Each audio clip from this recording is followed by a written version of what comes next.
আচ্ছা, পরের জনকে দেখি তাহলে। আ বাশার আপনাকে যুক্ত করা হয়েছে। বলেন আপনি। জি ভাইয়া শুনতে পাচ্ছেন? হ্যাঁ, শুনতে পাচ্ছি। বলেন। আ ভাই আমার কিছু প্রশ্ন ছিল যেগুলো আমি আপনাকে করতে চাচ্ছিলাম। হ্যাঁ, হ্যাঁ, বলেন। আচ্ছা আমি একটু নার্ভাস এজন্য একটু হয়তো আমি একটু নার্ভাসটা আমার একটু কাটুক এজন্য যেহেতু আপনার সাথে ফার্স্ট কথা বলতেছি। আচ্ছা, ঠিক আছে। ঠিক আছে, জি, আপনি প্রয়োজনে শুরু করেন অন্য কিছু দিয়ে। আপনি জি, আ জি, জি। তাহলে আ আপনার নার্ভাসনেসটা জি, কাটবে। হ্যাঁ, এখন এখন সমস্যা নাই। হ্যাঁ, আমার বলেন। যেই প্রশ্নটা আপনার কাছে সেটা হলো যে, আমি তো জানি যে নাস্তিক সে হলো একজন সবচাইতে উত্তম ব্যক্তি, তাই না? না, এটা আপনি ভুল জানেন ভাই। নাস্তিক হলে যে উত্তম হবে এমন তো কোনো কথা নেই। নাস্তিকতা হচ্ছে ঈশ্বর সম্পর্কে একটা অবস্থান। এই না ব্যক্তি ভালো মানুষও জি, হইতে পারে, খারাপ মানুষও হইতে পারে। এটা তো ব্যক্তির উপরে নির্ভর করে। ব্যক্তি শুধুমাত্র তো আর জি, জি, নাস্তিক না। হ্যাঁ? একজন মানুষ তো শুধুমাত্র আর নাস্তিক হতে পারে না। মনে করেন তার ফুটবল খেলতে ভালো লাগে বা স্ট্যাম্প কালেকশন করতে ভালো লাগে। জি ভাই। তার একটু বেশি ঘুমাইতে ভালো জি, লাগে জি, বা তার একটু খাইতে বেশি ভালো লাগে। একজন নাস্তিক ব্যক্তিরও তো এই জিনিসগুলা, এই বৈশিষ্ট্যগুলা থাকে, তাই না? জি, অন্যান্য বৈশিষ্ট্য তো থাকে। জি, নাস্তিকতা জি, হচ্ছে শুধুমাত্র ঈশ্বর সম্পর্কে তার অবস্থানটা কি সেটা আমাদেরকে জানায়। কিন্তু অন্যান্য বিষয় সম্পর্কে তার অবস্থান কি সেটা তো আমাদেরকে জানাচ্ছে না। সে ঘুমাইতে বেশি পছন্দ করে নাকি ঘুমাইতে পছন্দ করে না। এই বিষয়ে তো আমরা এই যে সে যে নাস্তিক এইখান থেকে তো আমরা জানতে পারব না যে সে ঘুমাইতে পছন্দ করে নাকি আ জায়গা থাকতে পছন্দ করে। এই ইনফরমেশন থেকে তো এটা জানা সম্ভব না। তাই না ভাই? জি ভাই। এখন একজন নাস্তিক তো ভালোও হইতে পারে, খারাপও হইতে পারে। এটা তো মনে করেন তাকে টাকা ধার দিলে সে টাকা ফেরতও দিতে পারে, ফেরত নাও দিতে পারে। নাস্তিক এই ইনফরমেশনটা থেকে তো এই জিনিসটা জানা সম্ভব না যে সে টাকা ফেরত দিবে নাকি দিবে না। এটা তো নাস্তিক এই পরিচয় থেকে কারো পক্ষে বলা সম্ভব না। বা ধরেন আ একজন নাস্তিক ধর্ষকও হইতে পারে। হওয়া সম্ভব। জি, হুম? বা একজন নাস্তিক ডাকাইতও হইতে পারে, খুনিও হইতে পারে। এখন অন্যান্য বিষয় সম্পর্কে তার অবস্থান কি সেটা যতক্ষণ পর্যন্ত আমরা না জানি, শুধুমাত্র সে নাস্তিক এই ইনফরমেশনটা থেকে তো আমরা অন্য জিনিসগুলা জানতে পারব না। এখন উত্তম বলতেছেন আপনি মনে করেন একজন এসে বলল আপনাকে, ভাই আমি তো একজন নাস্তিক, আমারে ৳৫,০০,০০০ ধার দেন ভাই।" এই ইনফরমেশনের উপর ভিত্তি করে তো আপনি তাকে টাকা ধার দিবেন না। আমার কাছেও যদি এসে একজন বলে যে, "ভাই আমি তো নাস্তিক, আমারে ৳৫,০০,০০০ ধার দেন।" আমি তো ভাই বলব, "ভাই শুধু নাস্তিক এই পরিচয়ের মধ্যে তো আমি এই গ্যারান্টিটা পাচ্ছি না যে আপনি আমার টাকাটা ফেরত দিবেন। জি আপনি ভাই। নাস্তিক হইছেন তো কি হইছে? তাইলে কি আপনার আমার টাকা ধার দিতে হবে নাকি? আগে আপনি আমাকে এই প্রমাণ দেখান যে আপনি টাকা ধার নিলে টাকা ফেরত দেন। তখন আমি আপনারটা কথাটা বিবেচনা করে দেখতে পারি। যদি আমার কাছে টাকা থাকে তাইলে আমি হয়তো দিব। কিন্তু আপনি নাস্তিক এইজন্য আপনারে আমি টাকা দিব, এটা কেমন কথা ভাই? এটা তো আমি জানি না তো আপনি কেমন মানুষ। আপনি হয়তো ২ নাম্বার মানুষ, মানে ফটকা। এটা তো হইতেই পারে, তাই না? হতে এখন পারে স্বাভাবিক ভাইয়া। নাস্তিক হইলেই যে একজন মানুষ ভালো হবে বা নাস্তিক হইলে যে আবার একজন মানুষ মন্দ হবে, এই রকমের কোন সিদ্ধান্তে আসা যায় না।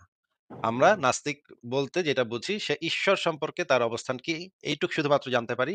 এছাড়া আর কোন ইনফরমেশন আমরা পাই না এখান থেকে। ঠিক আছে ভাই? জি ভাইয়া। ১ম প্রশ্নের উত্তরটা আমি ক্লিয়ার হইছি। আমি যেই হিসেবে জানতাম সেটা হলো যে একজন আপনারা তো শুরুতে বিলিভার ছিলেন নাকি ভাইয়া? হ্যাঁ, আমি ইসলামে বিশ্বাসী ছিলাম। কিন্তু যখন আমি দেখলাম যে আসলে সত্যিকার অর্থে যখন যাই না শুই না, ছোটবেলা তো মনে করেন আমরা জি, জি, না যাই না ঢুইকা যাই, তাই না? ছোটবেলায় বাপ-মায়ে বইলা দেয় যে, "তুই তো মুসলমানের পোলা, তুই মুসলমান, তুই হিন্দুর পোলা, তুই জি, জি, হিন্দু।" তখন তো আমরা না বুইঝা ঢুইকা যাই। তখন ঢুইকা গিয়া তখন আমরা আমাদের পরিবারের মুখে অনেক গাল-গল্প শুনি যে মানে মনে করেন হিন্দু ধর্মে হইলে বলে কৃষ্ণ খুব ভালো ছিল, রামে খুব ভালো ছিল। আবার জি, মুসলমান ধর্মে হইলে কয় মুহাম্মদে খুব ভালো ছিল। এখন এগুলা সব ধর্মেই একই ধরনের কথা, একই ধরনের মানে অভ্যাস যে তারা এরকমের গাল-গপ্প বইলা মানুষে বাচ্চাদের উপর ধর্মটাকে চাপায়া দেয়, তাই না? বাচ্চাদের উপরে ধর্মটাকে চাপায়া দেয়া হয়। চাপানো। হ্যাঁ, বলতে পারেন কিন্তু চাপিয়ে দেওয়া হয়। কিন্তু পরে যখন যুক্তি দিয়ে বিচার বিবেচনা করি তখন দেখি যে সব ধর্মগুলোই মোটামুটি এক। কয়েকটা ধর্ম একটু বেশি খারাপ, কয়েকটা ধর্ম কম খারাপ। এবং দুর্ভাগ্যক্রমে আমার জন্ম হয়েছিল এমন একটা ধর্মের পরিবারে যে ধর্মটা খুবই খারাপ, ইসলাম ধর্ম, হ্যাঁ? খুবই নোংরা, খুবই খারাপ। তখন আমি যখন এই জিনিসগুলো বুঝতে পারলাম এবং নবী মোহাম্মদের চরিত্র কি, আসলে কি ছিল সেটা যখন জানতে পারলাম, তখন তো ভাই এখানে থাকার আর কোন স্কোপ নাই। হুম? আচ্ছা ভাই আমি এখন যেটা প্রশ্ন করতেছি যে আপনি একজন শুরুতে বিলিভার ছিলেন এবং ইসলাম ধর্মের মধ্যে ছিলেন। আর ফার্স্ট অফ অল আপনি নাস্তিক হয়েছেন অর্থাৎ স্রষ্টাকে আপনি বলতেছেন যে তিনি এক্সিস্ট করে না। তিনি না, নাই। এরকম কথা আমি কখনো বলি নাই যে স্রষ্টা এক্সিস্ট করে নাকি করে না। এরকম কোন কথাই আমি কখনো বলি নাই ভাই। আপনি আমার লাইফ কি কখনো আগে শুনেছেন? না, না ওভাবে শুনিনি মানে এক্সিস্ট করে আচ্ছা, কি করে না এই তাহলে আমার ব্যাপারে মুখ থেকে বলেছেন। জি, আমার জি, মুখ জি। থেকে না, আপনি শুনে নেন, আমার মুখ থেকে শুনে নেন তাহলে। জি, জি, আপনি আমাকে জি, জি, জিজ্ঞেস না করতে পারেন শুনছি। যে, "ভাই এই বিষয়ে আপনার অবস্থানটা কি?" সেটা জি, আমাকে জি, জিজ্ঞেস জি। করেন। হ্যাঁ? তাহলে আমি আপনাকে বলে দেই। আচ্ছা এই আমার বিষয়ে অবস্থান আপনার অবস্থানটা কি? জি। আমার অবস্থান হচ্ছে সৃষ্টিকর্তা বা ঈশ্বর এই ধরনের কোন সত্তা আসলেই আছে, এইরকম কোন প্রমাণ আমাদের কাছে নাই। হুম? জি। এরকম কোনো প্রমাণও আমাদের কাছে নাই, এরকম কোনো যুক্তিও আমাদের কাছে নাই। যদি আচ্ছা আপনি আমাকে একটু কথা শুনে নেন, একটু কথা শুনে জি, নেন। জি, জি ভাই। যুক্তি এবং প্রমাণ ছাড়া যদি কোনো কিছু আমি বিশ্বাস করি, তাহলে সেইটাকে বলা হয় অন্ধবিশ্বাস। ঠিক আছে? জি, যুক্তি ও প্রমাণ ছাড়া যখন কেউ কিছু বিশ্বাস করে, তখন সেটাকে বলা হয় অন্ধবিশ্বাস। আমি জি। অন্ধবিশ্বাস করতে পারি না। কারণ আমার মাথায় বুদ্ধি-শুদ্ধি আছে। আমি একজন শিক্ষিত মানুষ, জ্ঞান বুদ্ধি আছে বলে আমি মনে করি আমি অন্ধবিশ্বাস করতে পারি না। অশিক্ষিত মূর্খ অ গে জ্ঞা অগ মানে অন্ধবিশ্বাস তো যে কেউ করতে পারে। যেকোনো বলদও করতে পারে। যেকোনো গাধাও করতে পারে। তাই না? অশিক্ষিত মূর্খ লোকও করতে পারে। করতে পারে স্বাভাবিক। অন্ধবিশ্বাস করতে তো আর কোনো পয়সা লাগে না। অন্ধবিশ্বাস করতে কোনো যুক্তিও লাগে না, প্রমাণও লাগে না। যা ইচ্ছা যে কেউ অন্ধবিশ্বাস করতে পারে। তাই না? জি, কিন্তু আমি যেহেতু মনে করি আমি একজন শিক্ষিত মানুষ, একজন সভ্য মানুষ, পড়ালেখা করছি, আমি তো অন্ধবিশ্বাস করতে পারব না। তাহলে আমি যেহেতু যুক্তি এবং প্রমাণ কিছুই পাইতেছি না, তাহলে আমি এই জিনিসটাকে মানি না। এই যে এই ধারণাটাকে আমি রিজেক্ট করি, বাতিল করে দেই। যেহেতু আমার কাছে কোনো প্রমাণও নাই, কোনো যুক্তিও নাই। আপনার কাছে যদি কোনো যুক্তি বা প্রমাণ থাকে, তাহলে আপনি আমাদেরকে উপস্থাপন করতে পারেন। আমরা সবাই আপনার যুক্তিগুলাকে যাচাই করে দেখি। যাচাই করে দেখার পর যদি আপনি আমাকে ভালো প্রমাণ বা ভালো যুক্তি আমাকে দেখাইতে পারেন, তাহলে অবশ্যই আমার দরজা এখনো খোলা আছে। আমার দরজা কখনো বন্ধ হবে না। জি, আপনার জি যুক্তি অবশ্যই। শোনার জন্য আমার দরজা কখনো বন্ধ না। আমার মরার আগ পর্যন্ত আমার দরজা খোলা থাকবে। যেই আপনি একটা ভালো প্রমাণ বা ভালো যুক্তি আমাকে দেখাইতে পারবেন, আমি ভাই সুরসুর করে মাইনে নিবো আপনার কথা। হ্যাঁ? কিন্তু যতক্ষণ পর্যন্ত আপনি যুক্তি বা প্রমাণ দেখাইতে পারবেন না, ততক্ষণ পর্যন্ত আমার পক্ষে মানা সম্ভব না। কারণ হচ্ছে আমি অন্ধবিশ্বাস করতে পারব না। এখন আপনি যদি আমারে কন যে, "ভাই, আপনি যদি আমার কথা না মানেন তাইলে আপনার কল্লাটা ফালায় দিব ভাই। হ্যাঁ? আপনার মেরে এলাবো ভাই।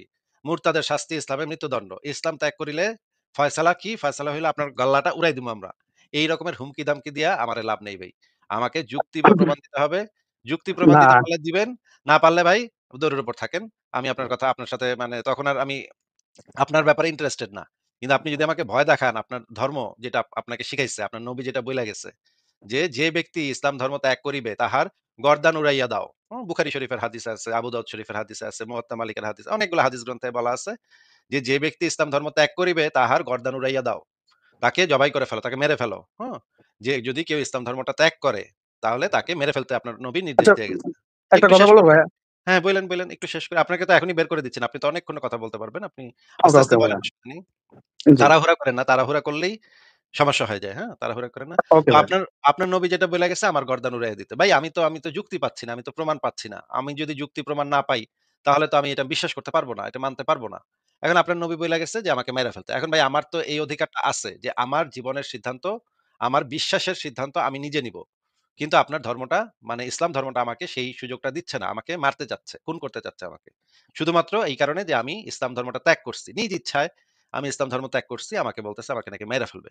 এটা ভাই কেমন কথা? এটা তো একটা মানবাধিকার হরণ। আমার যে অধিকার আছে, প্রত্যেক মানুষের অধিকার আছে, সে কি বিশ্বাস করবে, কি বিশ্বাস করবে না সেটা বেছে নেয়ার। কিন্তু আপনার জি, ধর্মটা আমাকে সেই অধিকারটা দিচ্ছে না। আপনার ধর্মটা আমাকে বলতেছে আমাকে মাইরা ফেলবে নাকি। হ্যাঁ? এইটা তো ভাই আমি মানব না। তখন তো আমি বলব যে আপনার ধর্ম এত জঙ্গিবাদী কেন? আপনার ধর্ম এত জঙ্গিবাদী কথাবার্তা বলে কেন? এত নোংরা কেন? এত মৌলবাদী কেন? খুনাখুনি করতে বলে কেন খালি? এই কারণে আমি ইসলামের কঠিনতম বিরুদ্ধে, কঠিনভাবে বিরুদ্ধে ইসলামের যে ইসলামে এই সমস্ত বাজে আইন আছে, নোংরা আইন আছে, বর্বর অসভ্য আইন আছে। হ্যাঁ, বলেন এবার। আচ্ছা ভাইয়া, আপনি ধরেন যে আপনি নাস্তিক হয়েছেন। তা এখন আমি হলাম একজন বিলিভার। তাহলে আপনি কি আমাকে আমার মনে আঘাত দিয়ে, আমার বিশ্বাসে আঘাত দিয়ে কথা বলার কি অধিকার রাখেন? অবশ্যই রাখি। কারণ হচ্ছে নবী মোহাম্মদ নিজে তার জীবনে এই কাজটা করে গেছিল। নবী মোহাম্মদ যখন ১ম ধর্ম প্রচার করে আরবে, মক্কায়, তখন তিনি হুম, আ আল্লাহর কথা বলতেছিলেন।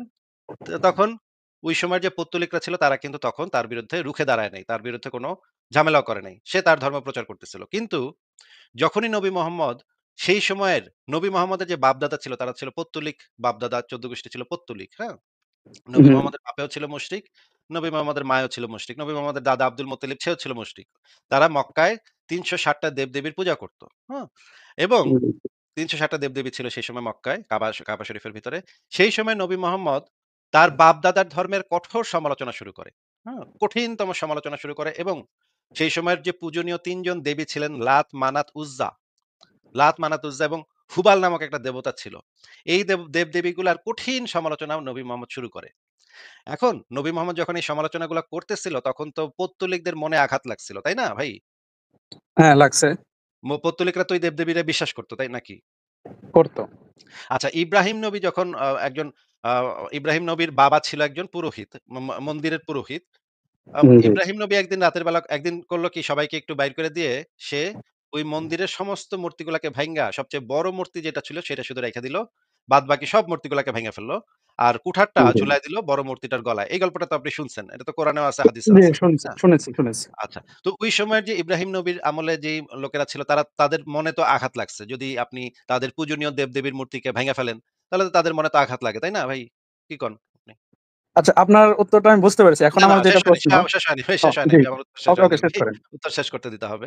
তো জি, ইব্রাহিম নবীর আমলে ইব্রাহিম তো তাদের মানে ধর্মীয় অনুভূতিতে আঘাত লাগছিল। তাদের আঘাত করছিল। তাদের বিশ্বাসে তো আঘাত করছিল নাকি? জি, তাদের করেছে। মূর্তিগুলাকে ভেঙে ফেলছে ইব্রাহিম নবী। এটা তো মানে তাদের ধর্মীয় অনুভূতিতে আঘাত। নবী মোহাম্মদও তো যখন মক্কা বিজয় করে তখন তো সেই সময় ৩৬০ টা মূর্তি নিজ হাতে একটা, একটা কইরা গুড়ি করে ভাঙছে। কয়েকটা ভাঙছে সে নিজে, কয়েকটা ভাঙছে তার সাহাবী। সে কয়েকটা মূর্তি সে নিজ হাতে ভাঙছে, একদম নিজের হাতে ভেঙে ফেলাইছে। তাই না? এটা তো আপনি জানেন। ইব্রাহিমের জি, যে মূর্তিটা ভাঙছে। ছিল ইব্রাহিমের মূর্তিটা সে নিজ হাতে ভাঙছে এবং ভাঙার জি, সময় বলছে যে, "সত্য এসেছে, মিথ্যা বিলুপ্ত হয়েছে।" এই কথাটা তো আপনি জি, সিরাত গ্রন্থে পড়ছেন, তাই না? জি, পড়েছি। তো এই যে দেখা গেল যে সেই সময় যে কাফেররা ছিল তাদেরও তো একটা ধর্ম ছিল। তারাও তো সেই ধর্মে বিশ্বাস করত। তাদের মনেও তো তাদের অন্তরেও তো নবী মোহাম্মদ আঘাত দিল। আঘাত দিয়ে কাজ করল। নবী ইব্রাহিম আঘাত দিয়ে কাজ করল এবং সমস্ত নবী রাসূলই একই কাজ করছে। আপনি যদি সমস্ত নবী রাসূলের জীবন পড়েন, সমস্ত নবী রাসূল বেশিরভাগই, সমস্ত হবে না। কিন্তু বেশিরভাগ নবী রাসূলই অন্যের ধর্মীয় অনুভূতিতে আঘাত করছে, অন্যের বিশ্বাসে আঘাত করছে। অন্যের বিশ্বাসকে নিয়ে কটাক্ষ করছে, সমালোচনা করছে, কটূক্তি করছে। আপনি চাইলে আমি সেই সিরাত গ্রন্থের মানে বর্ণনাগুলা আচ্ছা, বের করে দেখাইতে পারি যে না, যেখানে আপনার কথা আমি বুঝতে পরিষ্কারভাবে পেরেছি বলা ভাই। আছে, একটু শেষ করি ভাই। যেখানে জি, পরিষ্কারভাবে অবশ্যই। বলা আছে, আমি আপনাকে আমার সব বই খোলা আছে ভাই। আপনি যেটা চাবেন আমি আপনাকে সেটা বের করে দেখাবো। যে নবী মোহাম্মদ কটূক্তি করত, সমালোচনা করত, নিন্দা করত। কাফেররা আইসা আবু তালিবের কাছে বিচার দিতেছে। "হে আবু তালিব, তোমার ভাতিজা আমাদের ধর্মকে নিয়ে কটাক্ষ করে, আমাদের বাপ-দাদাদের ধর্মকে নিয়ে হাসাহাসি করে, সমালোচনা করে, নিন্দা করে। তুমি এটার বিরুদ্ধে ব্যবস্থা নাও।" তখন আবু তালিব বলে যে, "হাই মোহাম্মদ, তুমি এগুলা কেন করো? তোমার তো করা ঠিক না।" নবী মোহাম্মদ তখন বলল যে, "আমার এক হাতে যদি সূর্য আর এক হাতে যদি চাঁদও আইনা দেন, আমি এই সমালোচনা থেকে পিছু হটবো না। আমি করেই যাব সমালোচনা।" তাহলে ভাই বলেন তো যে সেই সময় তো এই যে মানে বাপ-দাদার ধর্মের সমালোচনা করা, এটা তো ভাই নবী রাসূলের সুন্নত নাকি ভাই? এখন আমার যেটা আপনার কথা শেষ হয়েছে ভাই? না, না শেষ হয়নি। আমার কথা শেষ হয়নি। আপনি যে একটা প্রশ্ন করেছেন যে আমার এই জি, জি, অধিকারটা আছে কিনা? যে আপনার জি, বিশ্বাসে আঘাত করার অধিকারটা আমার আছে কিনা? আমি আপনাকে ১ম এ দেখাচ্ছি যে আপনার নবী রাসূলরা এই কাজ করে গেছে। তাহলে তো এটা এখন নবী ভাইয়া রাসূলের সুন্নাত হইল। এরপরে আরো কথা আছে, আরো একটু কথা আছে ভাই। একটু জি, বলেন। ধীরে, ধীরে ভাই, ধীরে, ধীরে। এত দ্রুত ওকে, চইলা ওকে গেলে ভাইয়া। আমার উত্তর শেষ হবে না তো। উত্তর শেষ না হইলে তো আপনি কি করেন না করেন জানি না, কিন্তু আমার দর্শকরা তো সন্তুষ্ট হবে না। আমার উত্তর শেষ করতে দিতে হবে। ওকে আপনি ভাইয়া, বলেছেন বলেন। আপনার ধর্মীয় বিশ্বাসে বা আপনার অনুভূতিতে আঘাত দেওয়ার অধিকার আমার আছে কিনা। কিন্তু আমি জি, জি। দেখাচ্ছি যে আপনার নবী রাসূলরা সবাই, মেক্সিমাম লোক, সমস্ত নবী রাসূলদের মধ্যে বেশিরভাগই একই কাজ করে গেছে। অন্যের ধর্মীয় অনুভূতিকে আঘাত করছে। তাহলে তো আমি তো নবী রাসূলের সুন্নাহকে ফলো করতেছি। আমি তো নবী মুহাম্মদের সুন্নত ফলো করতেছি ভাই। আমি তো একজন সুন্নতে মুহাম্মদী ফলো করতেছি আমি ভাই। তাহলে আপনি কেন এটা নিয়ে আপত্তি করতেছেন? আপনার তো এটাতে খুশি হওয়া উচিত যে আসিফ মহিউদ্দিন বাপ-দাদার ধর্মকে সমালোচনা করতেছে। যেমন করছিল আমাদের নবী, যেমন করছিল আমাদের ইব্রাহিম, যেমন করছিল আমাদের মুহাম্মদ। এই একই পদ্ধতিতে বাপ-দাদার ধর্ম ত্যাগ কইরা, বাপ-দাদার যে ধর্ম ছিল সেটাকে ত্যাগ কইরা এটার কঠোর সমালোচনা করতেছে। এটা তো নবীর সুন্নত আমি ফলো করতেছি ভাই। এইখানে তো আপনার আপত্তি করার কোন স্কোপ নাই। একজন মুসলমান হিসেবে আপত্তি করতে পারেন না আপনি। কারণ আমি নবীর সুন্নাহকে ফলো করছি। আমি নবীর সুন্নাহকে আঁকড়ে ধরেছি। ঠিক আছে? নবী বলে গেছে না, "আমার সুন্নাহকে আঁকড়ে ধরো।" আমি একদম নবীর সুন্নাহকে এমনভাবে কঠিনভাবে ভাই আঁকড়ে ধরেছি যে আমি আর ছাড়ব না ভাই। হ্যাঁ? আমি এই সুন্নাতটা অন্তত ছাড়ব না। যে আমার যে বাপ-দাদার ধর্ম ছিল সেটাকে কটাক্ষ করা, নিন্দা করা, সমালোচনা করা, এই সুন্নাতটা তো আমি একেবারেই ছাড়ব না ভাই। এটা তো আমার নবী আমাকে শিখায় গেছে এটা করতে। আমি নবীর এই সুন্নাতটাকে, নবীর দেখানো পথ ফলো করে আমি আমার বাপ-দাদার যে ধর্মটা ছিল সেটাকে আমি কঠিনভাবে সমালোচনা করতেছি। এতে যদি ভাই আপনার অন্তরে আঘাত লাগে, তাইলে তো ভাই আপনি আগে গিয়া নবী মোহাম্মদরে ধরেন গিয়া। নবী মোহাম্মদ কেন তার মানে নবী ইব্রাহিম কেন অন্যের ধর্মকে নিয়ে কটাক্ষ করছিল? তাদেরকে গিয়ে জিজ্ঞেস করেন আগে। তারপরে আমার কাছে আইবেন। ঠিক আছে? ২ নম্বর কথা হইলো, প্রত্যেক মানুষের অধিকার আছে। এইটা একটা মানবাধিকার যে আমার কাছে যদি কোনো মতাদর্শ খারাপ মনে হয়, তাহলে আমি সেই মতাদর্শটার সমালোচনা করতে পারি। মনে করেন শেখ হাসিনারে আপনার ভালো ভালো মনে হয় না, খারাপ মনে হয়। আপনার এই অধিকার থাকা উচিত যে আপনি শেখ হাসিনার সমালোচনা করবেন। বা আওয়ামী লীগরে আপনার ভালো মনে হয় না। আপনার অধিকার থাকা উচিত যে আওয়ামী লীগকে আপনি সমালোচনা করবেন। এতে যদি আওয়ামী লীগের অনুসারীদের মনে কষ্ট লাগে, মনে ব্যথা লাগে, এইটা আপনার বিবেচনা করার বিষয় না। মনে করেন ভারতে কিছুদিন আগেও আপনি দেখছেন যে গরুর মাংস খাওয়ার অপরাধে কয়েকজন মুসলিমরে পিটায় মারছে, তাই না? জয় শ্রীরাম বল, জয় শ্রীরাম বল এটা বইলা জি, পিটায় জি। মারছে। এইটা নিয়ে আপনি সমালোচনা করতে পারেন। এইটা নিয়ে আপনি তীব্র নিন্দা করতে পারেন। এতে যদি কোন হিন্দু জঙ্গির যদি মনে কষ্ট লাগে, এটা তো ভাই আপনার দেখার বিষয় না। প্রত্যেক মানুষই তো মানে কোন না কোনভাবে মনে আঘাত লাগতে পারে। মনে করেন বাংলাদেশের একজন ধনী লোক আছে সালমান এফ রহমান।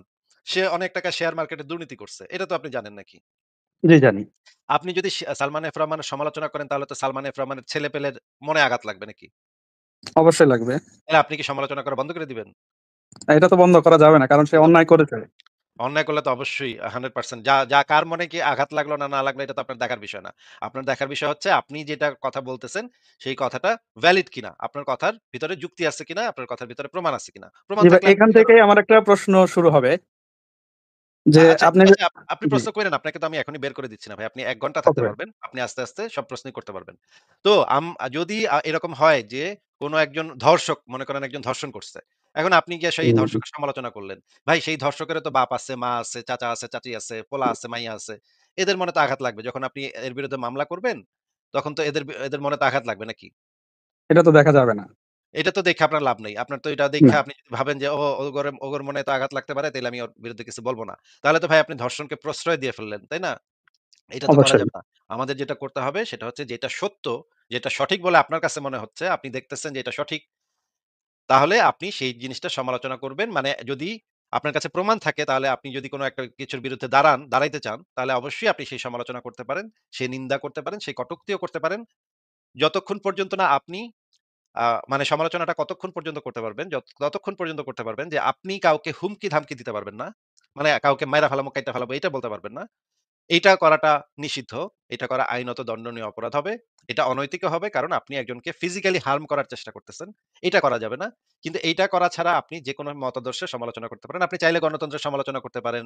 আপনি চাইলে কমিউনিস্টদের সমালোচনা করতে পারেন। আপনি চাইলে আমেরিকার সমালোচনা করতে পারেন। আমেরিকার সমালোচনা করলেও তো আমেরিকার কারোর মনে আঘাত লাগতে পারে। তাই বলে কি আপনি আমেরিকার সমালোচনা করবেন না নাকি? অবশ্যই করবেন। আমি আপনার পাশে আছি যে আপনি যেন ঠিকভাবে আমেরিকার সমালোচনা করতে পারেন। এমনকি আপনি যদি আমার সমালোচনাও করতে চান আমি 100% আপনার পাশে আছি যে একের মন খুইলা আমাকে গাইল পারবেন। মন খুইলা আমার সমালোচনা করবেন। কোন সমস্যা নাই। যদি আপনার কাছে প্রমাণ থাকে, যুক্তি থাকে, মন প্রাণ খুইলা আমার সমালোচনা করে যাবেন। এক্কেরে গালি বা দেওয়া যাবে ভাই? অবশ্যই 100% গালি দিলে তার হয়তো গালি দিলে হয়তো আপনারে আমি এখানে রাখবো না। আমি বলব যে আপনি আপনার ঘরে বইসা না, গালি না, দেন বা আপনাকে গালি দিব না। না, না, না, না, আমি আপনাকে গালি দিব না। আমি বলতেছি না গালি আমি দেওয়া কি বলব ঠিক হবে? উচিত হবে? অবশ্যই আপনার যদি গালি দিতে মন চায়, গালি দেওয়াটা আমরা পছন্দ করি না। জিনিসটা আমরা পছন্দ করি না। গালিগালাজ এটা কি করাটা আমরা আমার পছন্দ করি অধিকার? না। আমি কি কিন্তু একজনকে এই গালি দিতে অধিকারটা পারবো? আপনার আছে। হ্যাঁ, এই অধিকারটা আপনার আছে। যদি আপনার গালি দিতে মন চায়, গালি দিলে কারোর কোনো ফিজিক্যালি কারো কোনো ক্ষতি হচ্ছে না। আপনার এই অধিকার আছে আপনি যদি গালি দিতে চান, গালি দিতে পারবেন। গালি দিলে কারোর কোনো কিচ্ছু যায় আসে না। আমাকে আপনি যত ইচ্ছা গালি দিতে পারবেন। আপনার প্রোফাইলে বইসা মনে করেন আপনি একটা লাইভ স্ট্রিম চালু করলেন। চালু কইরা সারাদিন ২৪ ঘন্টা বইসা আমারে গালি পারতেছেন। আমি এক বিন্দু তাতে বাধা দিব না। হ্যাঁ? আমি শুধু বলব যে, "এই বেটা আমারে সারাদিন গাইল পারে। এই বেটারে আমি ব্লক মেরে দিমু ফেসবুকে ঢুইকা এই বেটারে ব্লক মেরে দিমু। খালি আমার গাইল পারে ভাই। দেখেন ভাই, এই বেটা আমার সারাদিন গাইল পারতেছে।" বইলা আমি আপনার ব্লক মেরে দিমু। এই ব্লক মারা ছাড়া আপনার বিরুদ্ধে কোন ব্যবস্থা আমি নিব না। মানে আপনাকে আমি বাসায় গিয়া আক্রমণ করব না বা আমি কাউরে লেলায় দিব না আপনার বিরুদ্ধে যে, "আরে মাইডায়।" এগুলো আমি কখনোই কিছু করব না। আমি জাস্ট একটু করতে পারি। এই বেটায় আমারে সারাদিন ভাই দেখেন ভাই, এই বেটা সারাদিন আমার গাইল পারে। হ্যাঁ? এটা নিয়ে একটু হাসাহাসি করতে পারি। কিন্তু এই হাসাহাসি করা ছাড়া আমি আর কিছুই করব না আপনারে। হ্যাঁ, বলেন। আপনার প্রশ্ন বলেন। আচ্ছা, আমার ১ম প্রশ্ন যেখান থেকে শুরু হবে যে আপনি বলেছেন যে যৌক্তিকভাবে আ অযৌক্তিকভাবে সমালোচনা করা আর যৌক্তিকভাবে সমালোচনা করা। যৌক্তিকভাবে সমালোচনা করার কথা আপনি বলতেছেন যে এর বিরুদ্ধে হোক অথবা আমেরিকার বিরুদ্ধে হোক, ধর্ষকের বিরুদ্ধে হোক, যৌক্তিক সমালোচনা করা আমার অধিকার। আচ্ছা, না, এটা না। যদি আমি আমি এটা অযৌক্তিক বলিনি, করি, আমি এটা বলি নাই ভাই। আপনি তাহলে আমার কথা ভুল বুঝছেন। যেকোনো সমালোচনা করাই আপনার অধিকার। কোনটা যৌক্তিক, কোনটা অযৌক্তিক সেটা হচ্ছে নির্ভর করছে মানুষ যখন শুনবে আপনার সমালোচনা, তারা সিদ্ধান্ত নিবে যে আপনার সমালোচনাটা যৌক্তিক নাকি অযৌক্তিক। আপনার কাছে তো আপনার কথা সবসময় যৌক্তিকই মনে হবে, তাই না? আপনার কাছে তো নিজের কথা কখনো অযৌক্তিক মনে হবে না। নাকি ভাই? কারো কাছে তো নিজের এক কথা অযৌক্তিক মনে হয় না। কেউ কি বলে একজন যে কেউ কি বলবে যে ভাই একজন আজকে আমি একটু লাইভ করব, লাইভে গিয়ে আমি একটু অনেকক্ষণ অযৌক্তিক কথা বলব। এই কথা তো কেউ বলে না, তাই না? প্রত্যেকের কাছে তো তার কথাগুলা তো সবচেয়ে যৌক্তিক বলেই মনে হয়, নাকি ভাই? এটা তো অবশ্যই। কিন্তু কেউ তাহলে যদি আসলে অযৌক্তিক সমালোচনা করে, এটা কি অ তার ঠিক হবে যে সমালোচনা করবে? অযৌক্তিক সমালোচনা করাটাও একজন মানুষের অধিকার। সত্য, মিথ্যা, যুক্তি, অযুক্তি সেটা নির্ভর করছে যারা এটা শুনবে। আপনার কথা যদি অযৌক্তিক হয়, তাহলে মনে করেন কলিমুদ্দিন অযৌক্তিক সমালোচনা করছে। তাহলে আপনি কি করবেন? জি। আপনি ওখানে গিয়ে কলিমুদ্দিনের মানে কথাগুলা যে অযৌক্তিক সেই জিনিসটা আপনি যুক্তি দিয়ে অন্যদেরকে বলে দিবেন। তাহলে তার কথাটা বাতিল হয়ে গেল। অলরেডি বাতিল হয়ে গেল। তার কথার আর কোন মূল্য থাকলো না। আপনি যখন যুক্তি প্রয়োগ করে তার অযৌক্তিক কথাগুলাকে বাতিল করে দিবেন, তখন আপনার কথাটাই যৌক্তিক হইল। তাইলে তো তার কথার আর কোন মূল্যই থাকলো না। কিন্তু আপনি তার অযৌক্তিক কথাটা বলারও অধিকার যেন থাকে, তার অযৌক্তিক কথা বলার অধিকারটাও যেন তার থাকে, এইটার সপক্ষে থাকাটাই হচ্ছে বাকস্বাধীনতা। বাকস্বাধীনতা মানে হচ্ছে আপনি যেটা শুনতে চাচ্ছেন না, আপনার কাছে যেটা ভালো লাগতেছে না, সেইটা জি। তার বলার স্বাধীনতা। একজন ব্যক্তির কথা আপনার ভাল লাগে না। শুনতে আপনার মন চায় না। মনে হয় যে, "এই বেটা কি কইতাছে এবার?" তার কথাটাও যেন সে বলতে পারে, সেই কথাটা বলার অধিকারটাই হচ্ছে বাকস্বাধীনতা। শুধুমাত্র এইটা বাকস্বাধীনতা না যে, আপনার মন মতো কথা বললেই ভাই আপনার মন মতো কথা তো আপনার মেজাজ মর্জি বুইঝা আপনার খুশি মতো কথা এটা তো আর বাকস্বাধীনতা হয় না। আপনার মতের বিরুদ্ধে কথাটা এইটা হচ্ছে তার বলার অধিকার, এটা হচ্ছে বাকস্বাধীনতা। ঠিক আছে? এখন আপনাকে বললাম আমি, সে যৌক্তিক কথা বলল নাকি অযৌক্তিক কথা বলল সেটা নির্ধারণ করবে দর্শকরা, জনগণ, মানুষ। কেউ যদি যৌক্তিক কথা বলে তাকে অন্যরা একসেপ্ট করবে। কেউ যদি অযৌক্তিক কথা বলে তাহলে তাকে রিজেক্ট করে দিবে। কিন্তু যৌক্তিক, অযৌক্তিক সব ধরনের কথা বলারই অধিকার একজন মানুষের থাকবে। এটাকেই বাকস্বাধীনতা বলে। যুক্তির উপরে এই যে বাকস্বাধীনতার অধিকারটা যুক্তির উপরে নির্ভর করে না। আপনার যেকোনো কথা বলার অধিকার আছে। কিন্তু আমি কোনটাকে গ্রহণ করব, কোনটাকে বর্জন করব সেটা নির্ভর করতেছে যুক্তির উপরে নির্ভর করবে। হ্যাঁ, বলেন। আচ্ছা, এখন একটা সামাজিকভাবে ধরেন আপনি আমার বিরুদ্ধে কথা বলেন বা আমি আপনার বিরুদ্ধে একটা কথা বললাম অযৌক্তিক, যেটা আপনি করেন। আমি আপনাকে একটা মিথ্যা দোষারোপ করলাম যে আপনি একটা কথার কথা আপনি ধর্ষণ করছেন। আমি একটা অপবাদ ছড়াইলাম। এখন আমাকে অনেকে ফলো করে। ধরুন আমার ফলোয়ার আছে 1 মিলিয়ন, কথার কথা বলতেছি। এখন তাদের কাছে পৌঁছালো নেগেটিভিটা কিন্তু মানুষ বেশি গ্রহণ করে। এখন আমি আপনার নামে একটা মিথ্যা তহমত দিলাম, মিথ্যা কথা বললাম। এটা এখন শেয়ারের মাধ্যমে 10 মিলিয়ন মানুষ দেখলো। 10 মিলিয়ন দেখলো, কিন্তু যখন আপনি আমাকে যুক্তি দিলেন, এই যুক্তিটা কিন্তু সবার কাছে পৌঁছাইলো না। এতে কি আমি অন্যায়কারী সাব্যস্ত হব? না, কারণ হচ্ছে আপনার বিরুদ্ধে মনে করেন আপনি একজন গণ্যমান্য ব্যক্তি সমাজের, আপনার বিরুদ্ধে যদি মনে করেন একজন কলিমুদ্দিন বাজে একটা কথা ছড়াইতেছে। ঠিক আছে? হ্যাঁ, এই জি। বাজে একটা কথা ছড়াইলে আপনি যেটা করতে পারেন তার বিরুদ্ধে একটা মানহানির মামলা করতে পারেন। যে কেন? আপনার এটা তো তার এটা তো তার একটু তার কথাটা অধিকার। সে কথাটা তো একটু শুনে অন্যায় নেন। করে নাই। কথাটা একটু শুনে নেন ভাই। কথাটা একটু শুনে বলেন নেন ভাই, আগে। কথাটা মানে কথাটার শুরুতেই আপনি যদি মানে কমেন্ট করেন তাহলে তো হবে না। বলেন ভাই। একটু কথাটা শুনেন। যে যদি দেখা যায় মানহানির মামলাটা তখন আপনি করতে পারবেন সে যে সে যে আপনার বিরুদ্ধে কথা ছড়াইছে, সেই কথার কারণে আপনার কোনো ব্যবসায়িক ক্ষয়ক্ষতি হইছে, আপনার কোনো শারীরিক ক্ষয়ক্ষতি হইছে। এই ধরনের জিনিস যদি আপনি কোর্টে প্রমাণ করতে পারেন, তখন শুধুমাত্র এই মানহানির মামলাটা অ্যাকসেপ্টেবল হবে। এছাড়া তার কথা দ্বারা আপনার কোনো বাহ্যিক কোনো ক্ষয়ক্ষতিই হয় নাই। এইটা এইটা যদি হয়, কোনো কিছুই হয় নাই আপনার, তাহলে আপনি তার বিরুদ্ধে সেই মানহানির মামলাটা টিকবে না।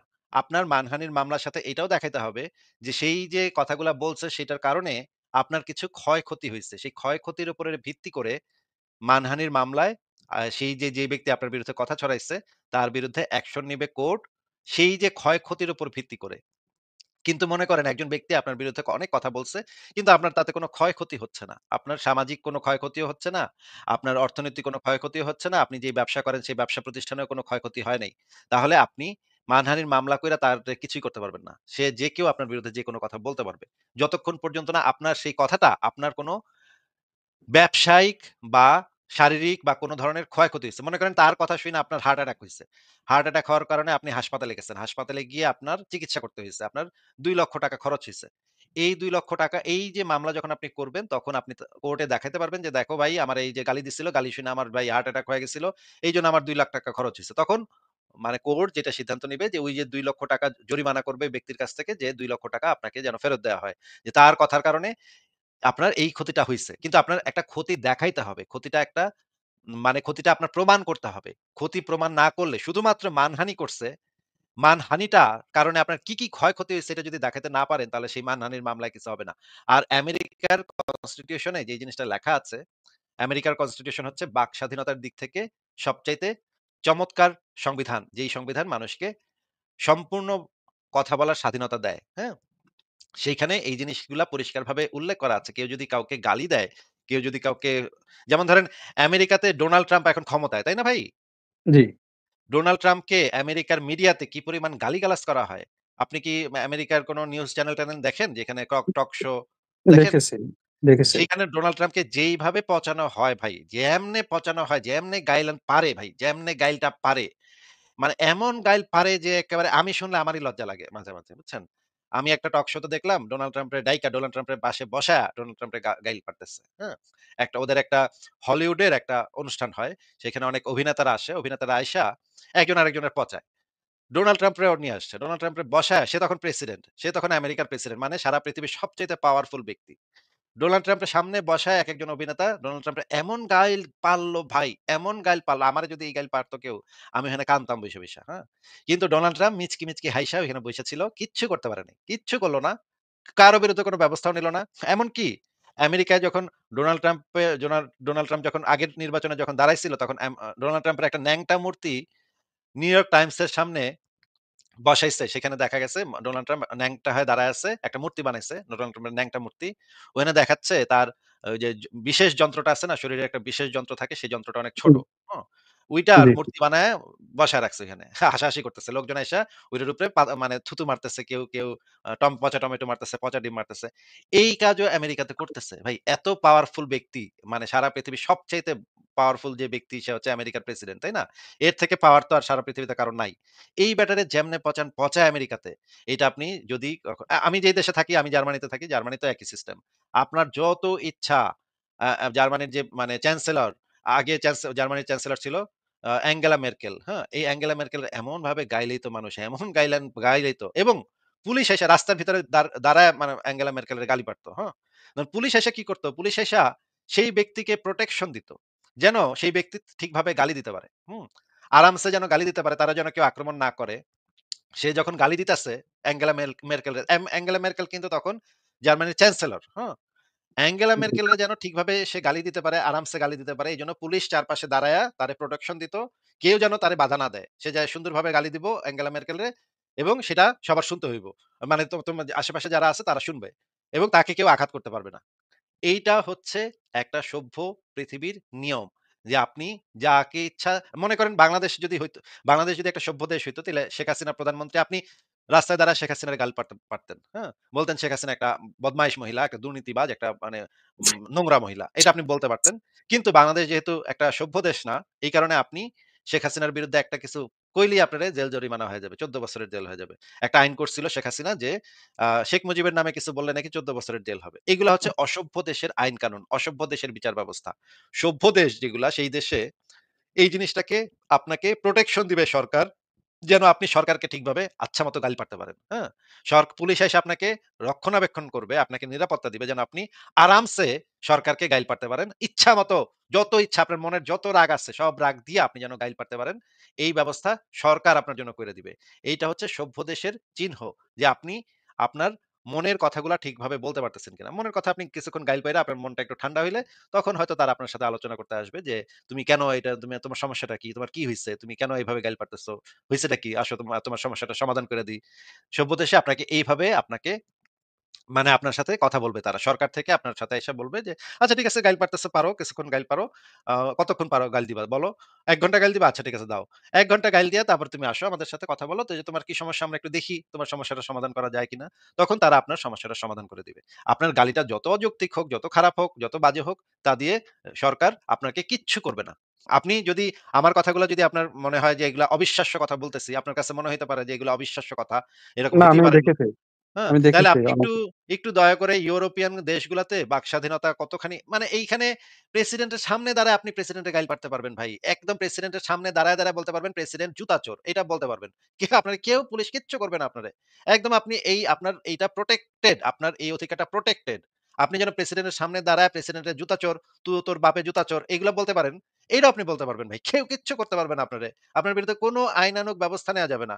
নিশ্চিন্তে আপনি গাইল পারতে পারবেন। কিন্তু তারপরে তারা এসে যেটা করবে যে আপনাকে বলবে যে, তুমি কেন গালিটা দিলা? সমস্যাটা কি? তোমার কি হইছে? তুমি মানে সমস্যাটার সমাধান করি।" কিন্তু বাংলাদেশে তো ভাই আপনি এটা করতে পারবেন না। বাংলাদেশে শেখ হাসিনার বিরুদ্ধে চিপা-চাপা দিয়ে কিছু কইলেও ছাত্রলীগ আইসা তুইলা নিয়ে আপনারে হয়তো গুমটুম করে দিবে। তাই না? এগুলো হইতেছে অসভ্য দেশের নিয়ম-কানুন। আমি একটা সভ্য দেশে থাকি ভাই। হ্যাঁ, এবার বলেন। আচ্ছা ভাই বুঝতে পারছি। আচ্ছা ভাই এই যে আপনি যে এই সংজ্ঞাটা দিলেন মানে বাক স্বাধীনতার এই সংজ্ঞাটা নির্ধারণ করবে কোন বিশ্বাস? মানে কে নির্ধারণ করবে? বা ধরেন আপনি বিশ্বাস করতেছেন যে আপনি ন্যায় অন্যায় যেটাই হোক আপনি বলতে পারেন। কিন্তু আমার মনে হচ্ছে যে না, যে একজন ব্যক্তি সে আমি একটা অন্যায় করছি, আমার বিরুদ্ধে বলতে পারে। কিন্তু আমি অন্যায় করিনি। সে আমার বিরুদ্ধে বলাটা তার অপরাধ। আমার দিক থেকে মনে হচ্ছে। তাইলে এই যে আমার মনে হওয়া একরকম, আপনার মনে হওয়াটা আরেক রকম। এই ২ টার মধ্যে ফায়সালাটা করবে কে? মানে কারটা সঠিক, কারটা ব্যাঠিক? এখন দেখা যাচ্ছে আমার পক্ষে ২০ জন মানুষ দাঁড়ালো যে সে মনে করতেছে যে না, সে অন্যায় না করলে তার বিরুদ্ধে কিছু বলা যাবে না। আবার আপনার পক্ষে ধরেন যে ১০০ জন দাঁড়ালো যে না, আ অন্যায় হোক, অন্যায় হোক, সে সব কথাই বলতে পারবে। তার এই স্বাধীনতা আছে। এই যে স্বাধীনতা সঠিক বা ব্যাঠিক এই সংজ্ঞাটা কে নির্ধারণ করবে? এই যে স্বাধীনতাটা সঠিক নাকি ব্যাঠিক, নৈতিক নাকি অনৈতিক, জি। আপনি যেটা আসলে জিজ্ঞেস করতেছেন যে এই কাজটা নৈতিক নাকি অনৈতিক, এই নির্ধারণটা কে না, করবে? আমার একটা মনে কাজ হচ্ছে হ্যাঁ, আমার মনে হচ্ছে আ যে অন্যায় করলে তার বিরুদ্ধে বলা যাবে, এটা নৈতিক। আর যে অন্যায় করবে না, তার বিরুদ্ধে বলা যাবে না। তার মানে তার বিরুদ্ধে কেউ মিথ্যা কথা বললে এটা একটা মিথ্যা তহমত, অপবাদ এবং তার শাস্তি হওয়া উচিত। এটা আমার তাহলে বিশ্বাস। তাহলে তো ভাই তাহলে তো মনে করেন যে তাহলে তো অনেক বেশিরভাগ কথা বলাই যাবে না। কারণ হচ্ছে মনে করেন শেখ হাসিনার বিরুদ্ধে আপনি কিছু কথা বললেন, হ্যাঁ? জি। এখন শেখ হাসিনার বিরুদ্ধে বেশিরভাগ কথাই তো আপনি প্রমাণই করতে পারবেন না। প্রমাণ করতে বা মনে করেন বাংলাদেশে শেখ হাসিনা ক্ষমতায় আছে এখন। বাংলাদেশে বইসা শেখ হাসিনার বিরুদ্ধে কোন কথা তো আপনি প্রমাণ করতে পারবেন না। আপনি প্রমাণ করতে গেলে আপনার পুলিশে বাইরে আপনার মানে হাড্ডি-গুড্ডি ভেঙে দিবে, তাই না? এটাও তো অন্যায় ভাই। ধরেন যে এটা শেখ হাসিনা সেটা ঠিক নির্দেশ আছে। দিছে। সেটা জি, সেটা ঠিক আছে, সেটা ঠিক আছে। কিন্তু মেইন পয়েন্টটা হইতেছে বাংলাদেশে বইসা শেখ হাসিনার বিরুদ্ধে কোন জিনিস প্রমাণ করা তো আসলে কঠিন একটা ব্যাপার। মানে পুলিশের মাইর খেয়ে মইরা থাকতে হবে, গুম না হয়ে যেতে হবে, তাই না? ধরেন ধরে নেন যে বাংলাদেশ একটা সভ্য দেশ, সেখানে সঠিক আইন প্রয়োগ হয়। এখন আমার মেইন যে প্রশ্ন যে আমার না, যে না বিশ্বাস যে ভাই, তুষার ভাই আমি জি, আপনার মানে প্রশ্নের উত্তরটাই দিচ্ছি। আপনাকে আমি এই জি। যেটা জিজ্ঞেস করতেছি যে অনেক জিনিস আছে যেই জিনিসগুলো আপনি আ অনেক পরিস্থিতি আছে যেই পরিস্থিতিতে আপনি অনেক কিছু প্রমাণ করা আপনার পক্ষে এই মুহূর্তে সম্ভব না। হুম? যদি আমরা এই রকমের হিসাব করি যে শুধুমাত্র প্রমাণ করতে পারলে তখন তুমি সেটা বলতে পারবা, তাহলে পৃথিবীর বেশিরভাগ কথাই মানুষ বলতে পারবে না। বেশিরভাগ না আমি জিনিসই মানুষ প্রমাণ বলতে পারবে করার না। কথা বলিনি ভাই। কিন্তু এই যে যৌক্তিক নাকি অযৌক্তিক সেটা তো নির্ভর করতেছে যে তাকে যদি আপনি শুরুতেই বইলা দেন যে তোমার এই কথাটা আ অযৌক্তিক কথা যদি তার বলা না যায় তাহলে তো তার একটা রাস্তাই আপনি বন্ধ করে দিতেছেন। সে তো জিনিসটা উপস্থাপনই করতে পারতেছে না। আমি যদি সঠিক না জেনে বলি বা প্রমাণ করার মতো তথ্য আমার কাছে না থাকে, আমি যদি তাকে কোনো অভিযোগ করি শেখ হাসিনার বিরুদ্ধে, আর এটা যদি আমি প্রমাণ করতে না পারি তাহলে আমার শাস্তি হওয়া উচিত। না এটা শাস্তি আমি হওয়ার বিশ জন্য কেন কেন শাস্তি হওয়া উচিত? আপনি আমি তো বিনা প্রমাণে কেন কথা বলব? মানে এটা আমার বিশ্বাস। আমি কিন্তু বলতেছি না, না যে করব। এটা আমার বিশ্বাস যে আমি যদি প্রমাণ সহকারে, যুক্তি সহকারে কোনো কথা বলি বা অভিযোগ করি, এটা আমার বাক স্বাধীনতা। কিন্তু যদি আমি এটাও করতে না পারি তাহলে তো তখন ভাই আমার আপনি বাক স্বাধীনতা তাহলে তো ভাই বাংলাদেশে যখন শেখ হাসিনা ক্ষমতায় ছিল তাহলে তো আপনি কোন কথাই বলতে পারবেন না। কারণ যেই জিনিসই যখনই আপনি প্রমাণ করতে যাইবেন তখন পুলিশ আপনার হাড্ডি-গুড্ডি ভেঙে দিবে। এটা তো তার মানে এটা তো হলো তার ব্যর্থতা বা এটা একটা তার না, অসভ্যতা। তাহলে আমরা যদি এরকম আইন করি যে প্রমাণ করতে না পারলে সে সেটা বলতে পারবে না। এরকম যদি আইন করা হয়, তাহলে তো মেক্সিমাম মানুষ কিছু বলতেই পারবে না। কারণ কেউ কিছু বলতে পারবে না। কারণ হচ্ছে গিয়ে যেই প্রমাণ করতে যাবে তাই ভেঙে দিবে, হাড্ডি ভেঙে দিবে। তাইলে না, তার মানে প্রমাণ করতে পারল না। তাইলে তো দেখা গেল সেই কেউ কিছু না। বলতেছে তাইলে। ভাই আমি হয়তো বোঝাতে পারতেছি না। ধরুন আমার কাছে প্রমাণ আছে। এখন আপনি আমাকে করতে দিলেন না। এটা আপনি আমার স্বাধীনতা খর্ব করলেন। এটা একটা না, অন্যায়। এটা আমার বিষয়। তাহলে তো এইটা তো সেইজন্যই তো এই দরজাটা খোলা থাকতে হবে। এই দরজাটা সবসময় খোলা থাকতে হবে যে আপনার যেকোনো কথা বলার অধিকার থাকতে হবে। এইটাই তো আপনাকে আমি বোঝাইতে চাচ্ছি যে যখন শাসক বা যারা সংখ্যাগুরু তারা তাদের ক্ষমতা দিয়ে আপনার প্রমাণ উপস্থাপনের ওয়েটা বন্ধ করে দিতে পারে। এই কারণে এই রাস্তাটা কখনোই বন্ধ করা যাবে না যে কি সমালোচনা করতেছে এটা প্রমাণ করতে পারবে কি পারবে না। এইটার উপরে তো তার কথা বলার অধিকারটা নির্ভর করতেছে না। কারণ এই জিনিসটা যেকোনো সময় যেকোনো শাসক বা সংখ্যাগুরুরা বন্ধ করে দিতে পারে। এটা যদি বন্ধ করে রাখে তাহলে তো আপনি আর কোন কথাই তাহলে বলতে পারবেন না। এই আচ্ছা কারণে ভাই, এই ওয়েটা সবসময় খোলা থাকতে হবে। আপনি হয়তো আমার কথা এখন বুঝতে পারতেছেন না কিন্তু আপনি জিনিসটা পরে চিন্তা করে দেখেন। না আমি আপনাকে আমি আপনার কথা জি ভাই আপনার কথা বুঝতে পারছি। কিন্তু আমার যে মূল প্রশ্নটা ছিল এটা হলো যে হয়তো একটু আমি আপনাকে আমি বোঝাতে আমি পারিনি। আপনাকে আমি আপনাকে সেটারই উত্তর দিতে চাচ্ছিলাম যে নৈতিক নাকি অনৈতিক এটা কিভাবে আমরা বুঝবো, তাই না? যে কারটা নৈতিক, যে আমার কারটা বিশ্বাসটা নৈতিক, নৈতিক হ্যাঁ। নাকি আপনার বিশ্বাসটা নৈতিক? ঠিক। এই জিনিসটাই আমি আসতে চাচ্ছিলাম। জি। যে কোন একটা বিষয় নৈতিক নাকি অনৈতিক সেটা আমরা বিচার বিবেচনা করি অবজেক্টিভ প্রমাণের উপরে ভিত্তি করে। কোনো সাবজেক্টিভ ওপিনিয়ন বা ব্যক্তিগত বিশ্বাসের উপর ভিত্তি করে না। যেমন ধরেন আপনাকে একটা উদাহরণ দেই। মনে করেন ইসলামের একটা বিধান দিয়ে আপনাকে উদাহরণ দেই। মনে করেন এই যে ইসলামে যে মুরতাদ কতলের বিধান আছে, তাই না ভাই? ইসলামে তো আছে। আছে মুরতাদ কতল। ইসলাম ধর্মকে ত্যাগ করলে তাকে গর্দান উড়াইয়া দাও। নবী একদম সরাসরি হুকুম দিয়া গেছে। নাকি ভাই? এটা এটা বিষয়ে একটা প্রশ্ন ছিল আপনার কাছে, এখন করা ঠিক হবে কিনা? যে আপনি মানে রাসূলের যে হাদিস, এই যে কতল বিষয় সবগুলো হাদিস কি আপনি পড়েছেন? বা আমি এই বিষয়ে যে অনেক বিজ্ঞ ওলামায়ে কেরামের তাদের মতামত কি? মানে তারা কতলটা কখন করতে হবে এগুলা কি আপনি একদম বিস্তারিত জানেন কি, বা আমি এগুলো পড়েছেন আপনাকে কিনা? আমি আপনাকে এইটুক গ্যারান্টি দিতে পারি যে আপনি যেই বই কখনো চোখেও দেখেন নাই সেই ইসলামের সেই বই আমার পড়া আছে ভাই। এবং মানে আপনার একজন শুধু ইসলাম ত্যাগ করেছে এজন্য সাথে, সাথে তাকে হত্যা করতে হবে। এটা সাথে, এটা সাথে আপনি তো আমি বলি নাই ভাই। সাথে, সাথে তো আমি বলি নাই। সাথে, সাথে আমি না, বলেছি একবারও সাথে, না, সাথে। না, শুধু ইসলাম ত্যাগ করেছে এজন্য তাকে হত্যা করতে হবে। হ্যাঁ, এটা শুধু এটা আপনি হ্যাঁ, কনফার্ম? এক্সাক্টলি শুধুমাত্র ইসলাম ত্যাগ করেছে। শুধুমাত্র ইসলাম ত্যাগ করেছে এইটার জন্য তাকে কতল করতে হবে। সে আর কিছুই করে নাই। সে শুধু বলেছে যে আমি ইসলাম ধর্ম ত্যাগ করলাম। এইটার জন্যই তাকে কতল করতে হবে। এইটা ইসলামের সুস্পষ্ট বিধান। ৪ মাযহাবের ৪ ইমাম এই বিষয়ে একমত। কোন ধরনের কোন দ্বিমত নাই এই বিষয়ে। কোন মাযহাবে কোন দ্বিমত নাই। হযরত ওমর যেটা বলেছে যে ৩ দিন তাকে একখানা করে রুটি, প্রতিদিন একখানা করে শুকনা রুটি দিতে হবে এবং একটা কারাগারে আটকে রাখতে হবে। অন্ধ কারাগারে আটকে রাখতে হবে এবং ৩ দিন তাকে বলতে হবে যে তুমি তওবা করে ফেরত আসো, ইসলামে ফেরত আসো। সে যদি ৩ দিনের মধ্যে ফেরত না আসে তাহলে ৩ দিনের মাথায় তাহলে তাকে প্রকাশ্যে নিয়ে তার ধড় থেকে মাথাটা এক কোপে আলাদা করে দিতে হবে। এটা হচ্ছে হযরত ওমরের খিলাফত আমলে ওমর এই হুকুমটা জারি করেছিল। ৩ দিন একটা করে প্রতিদিন একটা করে শুকনা রুটি তাকে খেতে দিতে হবে এবং তওবা করতে নির্দেশ দেওয়া হবে। এইটা হচ্ছে মুরতাদের বিধান। আর যদি এই বিষয়ে কোনো ধরনের কোনো দ্বিমতই নেই, আর কিচ্ছু করতে হবে না। শুধু বলতে হবে যে আমি ইসলাম ধর্ম ত্যাগ করেছি। আমি মুরতাদ হয়েছি। এইটুক বলাটাই যথেষ্ট তাকে হত্যা করার জন্য। আর কোন কিছুই লাগবে না। আমি এই বিষয়ে যথেষ্ট পড়ালেখা করেছি এবং আমার কাছে সমস্ত বইপত্র কেতাবাদি আমার কাছে এই মুহূর্তে আপনাকে আমি স্ক্রিনে বের করে, একটা, একটা করে বের করে, দেখাবো। অসুবিধা নাই ভাই। আপনি ভাইবেন না। আচ্ছা ভাই, এই মুহূর্তে ওটা দেখাতে হবে না। তাহলে আমার যে মেইন প্রশ্নটা ছিল যে আ ওকে। নীতি নির্ধারণটা কথাটা কিভাবে, একটু শুনে নেন। ওইটার উত্তর দেন ভাই। ভাই কথাটা একটু শুনে নেন। আমার কাছে জি। এই মুহূর্তে এই বিষয়ের উপরে যাবতীয় বইপত্র খোলা আছে। আপনি ভাইবেন না যে আমি এই বইপত্র ছাড়া আমি দুনফুন কইরা লাইভ করতে বইসা যাই। হ্যাঁ? আমার লাইভ যারা না, দেখে নিয়মিত তারা জানে যে আমি প্রত্যেকটা দলিল, প্রত্যেকটা রেফারেন্স, প্রত্যেকটা বইপত্র, কেতাবাদি সব নিয়া একসাথে বসি। হ্যাঁ? সুতরাং আপনি যদি মনে করেন যে এখানে কোন ধরনের ইসলাম নিয়ে কোন ধরনের একটু লুকাবার আপনি চেষ্টা করবেন যে, "না আসিফ ভাই এটা তো এরকম নাই।" এইটা বইলে আপনি এখানে পার পাইবেন না। আমি সব কেতাবাদি নিয়ে বসি ভাই। একটা, একটা করে বাইর করে দেখায় দিব। হ্যাঁ? সুতরাং আপনাকে যেটা বলতেছি যে এই জিনিসটা ইসলামের এই হুম। বিধানটা নৈতিক নাকি অনৈতিক এটা আমরা কিভাবে বুঝবো? হুম? নৈতিক নাকি অনৈতিক বোঝার উপায় হচ্ছে এটা অবজেক্টিভ হইতে হবে। যুক্তি প্রমাণের উপরে নির্ভর করতে হবে। কোন সাবজেক্টিভ ওপিনিয়ন এর উপর নির্ভর করলে হবে না। মানে আপনার ব্যক্তিগত বিশ্বাস-অবিশ্বাসের উপর নির্ভর করলে হবে না। যেমন ধরেন আপনাকে এবং নৈতিক নাকি অনৈতিক সেটা বোঝার জন্য আমরা যেটা চেষ্টা করি যে আপনার উপরেও যদি এই জিনিসটা প্রয়োগ হয় তখন কেমন হবে বিষয়টা আপনার জন্য, সেইটা আপনাকে আমরা বিবেচনা করতে বলি। যেমন ধরেন আপনাকে একটা উদাহরণ দিচ্ছি। ইসলামের একটা বিধান আছে যে মুসলমানরা কাফেরদের বিরুদ্ধে আক্রমণাত্মক জিহাদ পরিচালনা করবে। ইসলাম প্রচারের জন্য আক্রমণাত্মক জিহাদ পরিচালনা করবে এবং আগ বাড়ায় গিয়ে তাদের বিরুদ্ধে যুদ্ধ শুরু করবে কাফেরদের বিরুদ্ধে। যদি তারা ইসলাম কবুল না করে তাহলে আগ বাড়ায় গিয়ে আক্রমণাত্মক জিহাদ করবে এবং কাফের পুরুষদেরকে মেরে তাদের মা-বেটিকে গনিমতের মাল বানায়ে দাসী হিসেবে নিয়ে আসবে, বন্দী করে নিয়ে আসবে এবং সেই বন্দী দাসীদের সাথে মুসলমানরা সহবত করতে পারবে। এটা ইসলামের একটা সুস্পষ্ট বিধান। আপনি যখন যদি এই বিষয়ে রেফারেন্স চান বা এই বিষয়ে আলোচনা করতে চান, আমি সব দলিলপত্র সাথে আছে আমার। আমি করতে পারব। কোন সমস্যা নেই। আপাতত আমি এই জিনিসটা দলিল প্রমাণ বাদ দিয়ে আপাতত আমি এটা নিয়ে কথা বলি যে এই বিধানটা নৈতিক নাকি অনৈতিক সেটা আমরা কিভাবে বুঝবো? হুম? এই বিধানটা যদি আপনি একজন মুসলমান হন, তাহলে তো আপনার কাছে মনে হবে ঠিকই তো কাফেরদের হিন্দুগো মাইরা ওগো মা-বেটিকে বন্দী করে আমরা নিয়ে আসমু। তারপরে ওদেরকে ভোগ করমু আমরা। বাসায় দাসী-বান্দী হিসেবে রাখমু।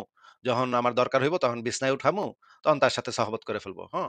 এটা আপনি ভাবতে পারেন যে আপনি মুসলমান হিসেবে আপনার কাছে এটা একটা ভালো সিস্টেম মনে হইতে পারে। কিন্তু আপনাকে তখন আমরা বলব যে আপনি যদি আপনার উপরে যদি এই জিনিসটা প্রয়োগ হয় তখন আপনার কাছে কেমন লাগবে একটু বলেন তো? যদি এরকম হয় যে এই বিধানটা হিন্দুদের এবং হিন্দুরা আপনার উপরে আক্রমণ করে মানে মনে করেন ভারতের হিন্দুরা কালকে আপনার উপর আক্রমণ করে যদি আপনাকে হত্যা করে আপনার মা, আপনার বোন, আপনার স্ত্রী, আপনার মেয়ে এই ৪ জনকে গনিমতের মাল হিসেবে তুলে নিয়ে যায়। তুলে নিয়ে গিয়ে যদি দাসী বানায়া বাসায় রাখে এবং কোন হিন্দু সৈন্য যদি আপনার মা, আপনার বোন, আপনার কন্যা, আপনার স্ত্রী এদের সাথে সহবত করে, তখন আপনার কাছে কেমন লাগবে? আপনি একটু বলেন তো যে তখন আপনার কাছে কেমন লাগবে? আপনি কি বলতে পারবেন অবশ্যই ভাই? খারাপ লাগবে। এটা তো তাহলে অবশ্যই দেখা খারাপ যাচ্ছে লাগবে। আপনি যেটা অন্য ধর্মের মানুষের সাথে করতে চাচ্ছেন বা আপনার ধর্ম যেটা অন্য ধর্মের মানুষের সাথে করতে বৈধতা দিছে, সেই একই কাজ অন্য ধর্মের মানুষ যদি আপনার সাথে করে তখন তো আপনার কাছে জিনিসটা খুবই অমানবিক মনে হবে। এই কারণে এই ধরনের নীতি নৈতিকতার বিষয়গুলা আমরা ব্যক্তিগতভাবে কার কি লাভ হইছে বা কার কি ক্ষতি হইছে সেটার উপরে ভিত্তি করে আমরা নীতি নৈতিকতা নির্ধারণ করি না। আমরা এই জিনিসগুলা নির্ধারণ করি সামগ্রিকভাবে সব মানুষের জন্য ভালো কিনা সেইটার উপরে ভিত্তি করে আমরা সেই জিনিসটা নির্ধারণ করি। তাহলে এইটা যদি আমাদের হিসাব হয়, আমাদের ভিত্তি যদি এটা হয় যে সামগ্রিকভাবে সব মানুষের জন্য এটা ভালো কিনা, তাহলে আমরা দেখি যে জেনেভা কনভেনশন বলে একটা কনভেনশন আছে। নাম শুনেছেন তো ভাই নাকি? জি, শুনেছি। জেনেভা কনভেনশন অনুসারে কোন দেশ যদি কোন দেশের বিরুদ্ধে যুদ্ধ করে, তাহলে যুদ্ধবন্দীদেরকে কখনো দাস বানাতে পারবে না। তাদের সাথে কোনো যৌন আচরণ করতে পারবে না। তাদের সাথে কোনো সেই মেয়েদেরকে, যুদ্ধবন্দী নারীদেরকে স্পর্শ পর্যন্ত করতে পারবে না। যারা বিজয়ী বাহিনী তারা স্পর্শ পর্যন্ত করতে পারবে না। এখন এই জেনেভা কনভেনশনের যে আইনগুলা আছে, যুদ্ধবন্দী সম্পর্কে যে আইনগুলা আছে, এই আইনটা তো আপনার জন্য ভালো, একজন হিন্দুর জন্যও ভালো। নাকি ভাই কি বলেন? দ দ ধর্ম জি, ধর্ম ভালো, বর্ণ সবার জন্য ভালো, তাই না? মানে যদি ভালো। হিন্দুরা আপনার উপর আক্রমণ করে তাহলে আপনার মাকে সেই হিন্দু সৈন্য ধরতে পারবে না, টাচ করতে পারবে না। আবার আপনি যদি হিন্দুকে আক্রমণ করেন, হিন্দু ব্যক্তিটার মাকে বা বোনকে আপনি টাচ করতে পারবেন না। এটা তো আপনার জন্য ভালো হইতেছে, হিন্দু ব্যক্তির জন্য ভালো হইতেছে নাকি ভাই? হচ্ছে, ভালো হচ্ছে। কিন্তু ইসলামের যে বিধানটা, ইসলামের বিধানটা শুধুমাত্র আপনার জন্য ভালো, মুসলমানের জন্য ভালো। মুসলমান হইলো দাসীবান্দি পাইবো, বাসায় দাসীবান্দি নিয়ে আসতে পারবো, সহবত করতে পারবো, দাসীবান্দি ইয়া করতে পারবো। এটা মানে ইসলামে এটার বৈধতা আছে, সুস্পষ্ট বৈধতা আছে। আচ্ছা ভাই, কিন্তু এখানে আমার একটু প্রশ্ন আছে। আপনার কাছে এই জিনিসটা একটু জিজ্ঞেস করে নিই যে আপনার কাছে এই কোন জিনিসটা মানে বেটার মনে হয়? মানব জাতির জন্য কোন আইনটা, কোন বিধানটা সঠিক বলে মনে হয়? একটা আইন হচ্ছে ইসলামী শরীয়তের আইন যে আপনারা মুসলমানরা কাফেরদের বিরুদ্ধে জিহাদ করবেন। জিহাদ করে তাদেরকে মাইরা তাদের মা-বেটিকে গনিমতের মাল বানায় নিয়ে আসবেন, তাদের সাথে সহবত করবেন। এই বিধানটা ভালো বিধান? নাকি জেনেভা কনভেনশনে যেটা বলা আছে যে কেউ, কোন ব্যক্তি পরাজিত মানুষদের মা-বেটিকে দাস-দাসী বানায়া সহবত করতে পারবে না। নিষিদ্ধ এটা। একদম কঠিনভাবে নিষিদ্ধ। এটা যদি কেউ করে যুদ্ধাপরাধ হবে। তার বিরুদ্ধে মামলা হবে আন্তর্জাতিক আইনে এবং তাকে কাঠগড়ায় দাঁড় করানো হবে। এই ২ টার মধ্যে আপনার কাছে কোন আইনটা আপনার কাছে বেটার আইন বলে মনে হচ্ছে? বলেন তো একটু? আচ্ছা ভাই, আপনি যদি শুধু বলেন যে এই ২ টার মধ্যে কোনটা ভালো, তাহলে আমি বলব জেনেভা কনভেনশনের যে আইন আছে এটা ভালো। আর আচ্ছা। দ্বিতীয়ত আমার একটা যেটা মানে আপনার কাছে প্রশ্ন, সেটা হলো ধরুন আপনি বলতেছেন যে ইসলাম বলতেছে যে জিহাদের ময়দানে যারা যাবে, যাদের মানে মহিলারা আছে তাদেরকে দাস হিসেবে ব্যবহার করতে পারবে। না, মহিলা আমি এটা পুরুষ হোক। বলিনি, এটা বলিনি ভাই, ভুল বলছেন। জিহাদের না, ময়দানে না। ইসলামের মানে বিধান হচ্ছে ইসলামের যুদ্ধের বিধান পরে। হচ্ছে আপনি কাফের জি, রাষ্ট্রে দারুল কুফরে আপনি যদি জি। দারুল হরব বা দারুল কুফরে আপনি আক্রমণাত্মক জিহাদ পরিচালনা করতে পারবেন। যদি তারা ইসলাম কবুল না করে তাহলে তাদেরকে আগ বাড়ায় গিয়ে আক্রমণ করতে পারবেন তাদের বিরুদ্ধে। হ্যাঁ? মনে করেন ১ম এ আপনি ইসলামের জি, দাওয়াত এখন তাদেরকে ক্লিয়ার। জি ভাই, ক্লিয়ার। এগুলা এখন হাদিসে পরিষ্কার আছে ভাই। এগুলা হাদিসে পরিষ্কার আছে। আমি আপনারে দেখাবো। একটু পরে বের করে দেখাবো আপনারে আমি। আচ্ছা হাদিসে ভাই, পরিষ্কার আছে যে এখন ১ম এ ১ম কথা, ১ম যে এ ১ম যে ১ম এ কাফের প্রশ্নটা। রাষ্ট্রকে ১ম এ কাফের রাষ্ট্রকে ইসলামের দাওয়াত দিতে হবে। বলতে হবে তোমরা ইসলামের পথে চলে আসো। ওরা যদি সেই আহ্বানে সাড়া না দেয়, তখন আপনি আগ বাড়ায় গিয়ে আপনার জিহাদি বাহিনী নিয়ে তাদের বিরুদ্ধে আক্রমণ করবেন। তাদেরকে কচুকাটা করবেন। তাদেরকে জবাই করবেন। সমস্ত পুরুষদেরকে আপনি হত্যা করতে পারবেন। হত্যা করে তাদের মা-বেটিকে গনিমতের মাল কইরা তুইলা নিয়ে আসতে পারবেন বন্দী করে। তারপর আপনার খলিফা তখন এই দাসীদেরকে ভাগ বাটোয়ারা করে দিবে। যারা হচ্ছে বেশি মানে বীরত্ব দেখাইছে যুদ্ধে তাদেরকে বেশি দাসী দিবে। আর যারা কম বীরত্ব দেখাইছে তাদেরকে একটু কম দিবে। মনে করেন আপনি ২ টা দাসী পাইলেন। এরকম যদি হয় জিহাদ করতে যান আপনারা ইন্ডিয়াতে যদি গাজওয়াতুল হিন্দ যদি আপনারা করেন, তাহলে ইন্ডিয়াতে মনে করেন অনেক সুন্দরী নায়িকা আছে, তাই না? সিনেমার নায়িকা আছে। এখন আপনারা মাইরা তারপরে সিনেমার নায়িকাগুলারে গনিমতের মাল বানায় আনলেন দেশে, বাংলাদেশে আনলেন। আনার পরে মনে করেন আপনি খুব মানে বীরত্ব দেখাইছেন। আপনারে একটা নায়িকা দিয়ে দিল। মনে করেন ক্যাটরিনা কাইফ আপনারে দিল। আপনি তারে বাসায় নিয়ে আসলেন। বাসায় আইনা তখন দাসী করে রাখলেন এবং আপনার মানে বিছনায় উঠাইলেন। দাসীর সাথে তো সহবত আপনি করতে পারেন। জিনিসটা অমানবিক একটা ব্যাপার। হ্যাঁ? এই যে এই বিধানটা একটা অমানবিক ব্যাপার। একটা মেয়ের বাপ ভাইকে মাইরা তার পরিবারের সবাইকে মাইরা তাকে বন্দী করে আপনি আনতেছেন। আইনা তাকে দাসী হিসেবে আপনি ব্যবহার করতেছেন। এটা ভাই চরম রকমের অমানবিক একটা ব্যাপার। জঘন্য একটা সিস্টেম। একদম বর্বর, অসভ্য। এইটাকে একদম স্রেফ রেইপ বলতে হয়। একদম মানে খুবই নোংরা ধরনের রেইপ। হ্যাঁ? এই ধরনের মানে আইন বর্তমান সভ্য সমাজে চলবে না ভাই। এগুলা চলে না ভাই। এগুলা প্রাচীনকালের আরব দেশের মানে জঘন্য বর্বর আইন। এগুলা বর্তমান সময়ে আর প্রযোজ্য হইতে পারে না। আপনি একটু বলেন তো ভাই যে এই বিধানটা কি ইসলামে আছে নাকি নাই? এখানে আমার একটা প্রশ্ন ছিল, আপনাকে আছে কিনা এটা বলার আগে আমি আপনাকে একটা প্রশ্ন করতে চাচ্ছিলাম। হ্যাঁ, হ্যাঁ বলেন।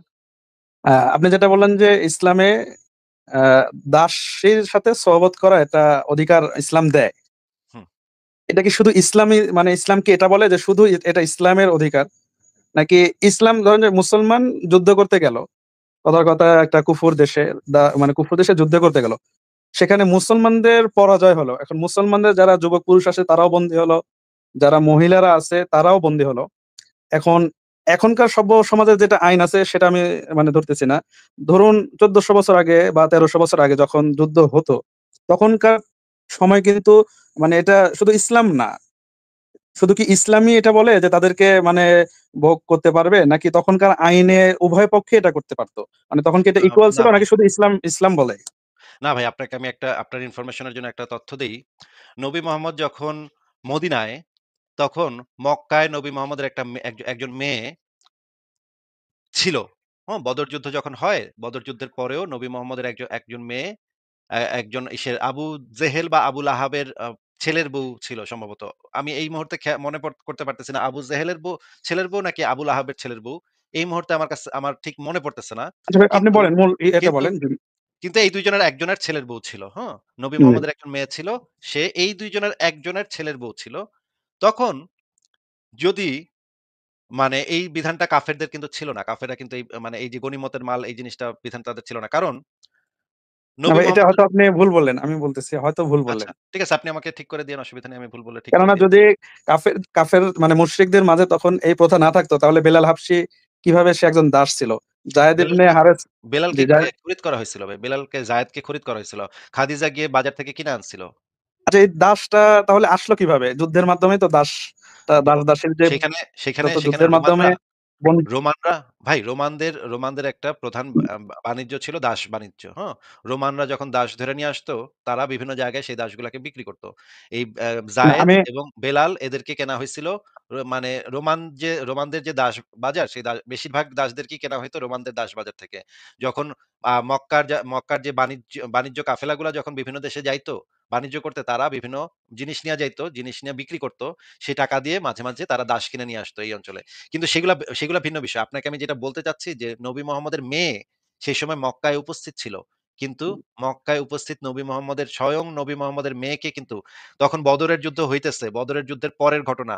বদরের যুদ্ধের পরেও কিন্তু নবী মোহাম্মদের মেয়েকে কেউ গনিমতের মাল বানায় নাই। বরঞ্চ নবী এখানে আপনার মোহাম্মদের একটু মেয়ে তথ্যের ভুল আছে ভাইয়া। আমি একটু জিজ্ঞেস করব? মানে আমি আপনাকে জিজ্ঞেস করব। আপনার মুখ থেকে শুনতে বলেন, চাচ্ছিলাম। নবী মোহাম্মদ সাঃ এর মেয়ে কি যুদ্ধে অংশগ্রহণ করেছিল? যুদ্ধে অংশগ্রহণ করতে হয় না। ন মে ইসলামে গনিমতের মাল বানাইতে যুদ্ধে অংশগ্রহণ করাটা না ভাই, এটা তাহলে ম্যান্ডেটরি না। আপনার হয়তো ভুল ধারণা। আমি বলব। শোনেন ভাই, এই যে ভুলটা করলেন না, এই যে ভুলটা করলেন না ভাই, আমি এখনই আপনাকে দলিল এখন বের করতে হচ্ছে। আপনার সাথে এতক্ষণ কথা বলতেছিলাম দলিল ছাড়া। এখন আমি দলিল বের করব এবং দলিল বের করে আমি আপনাকে দেখাবো যে আপনি একটা মিথ্যা কথা বললেন। যুদ্ধে অংশগ্রহণ করাটা ম্যান্ডেটরি না। আমি আপনাকে দলিল বের করে দেখাচ্ছি। আপনার যদি মানে দলিলের বিপক্ষে যদি আপনার বক্তব্য থাকে, আপনার বক্তব্য আমরা শুনবো। আমরা আগে একটু দেখি যে দলিলে কি বলে। সেই জিনিসটা একটু দেখে নিই। দলিল কি আচ্ছা বলে? দলিলের উপরে তো আপনি কথা বলতে পারবেন না, তাই না? আপনার যদি আমি দলিল দেখাই, তাহলে তো দলিলের উপরে তো আপনি আর কথা বলতে পারবেন না, নাকি ভাই? জি, জি আপনি দেখেন। ঠিক আছে। আমি তাহলে দলিল দেখাচ্ছি।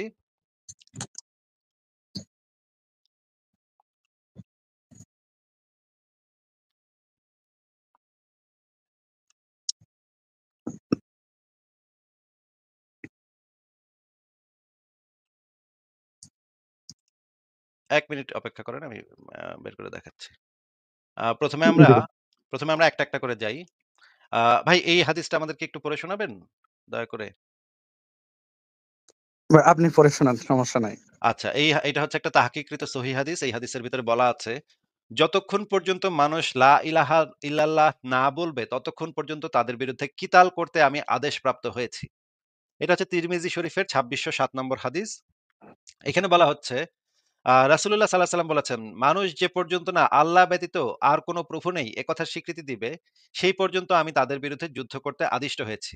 আর যে ব্যক্তি বলল, আল্লাহ ব্যতীত আর কোন প্রভু নেই, সে আমার থেকে তার মাল ও রক্ত মানে জীবন নিরাপদ করে নিল।" ভাই আপনি কি আমাদেরকে একটু বলবেন যে এই কথাটার মানে কি? ভাই আমি একটু নিজেও পড়তেছি আরেকবার বিষয়টা আচ্ছা। বোঝার জন্য। হ্যাঁ, হ্যাঁ, পড়েন, পড়েন, সমস্যা নেই। পড়েন।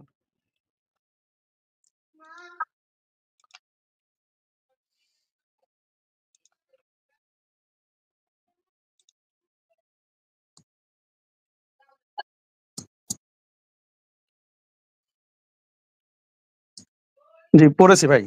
হ্যাঁ, একটু যদি আমাদেরকে বুঝায় দিতেন এই হাদিসটার ভিতরে নবী মোহাম্মদ আসলে কি বলেছেন, আপনি কি বুঝাচ্ছেন সেটা যদি আমাদেরকে একটু বুঝায় দিতেন। এটার মানে কি? আচ্ছা ভাই, প্রত্যেকটা কথার কিন্তু একটা ব্যাখ্যা থাকে। এটা তো মানে রাসূল সাল্লাল্লাহু আলাইহি ওয়াসাল্লামের যে কথাগুলো এটার একটা ব্যাখ্যা থাকে বা আছে।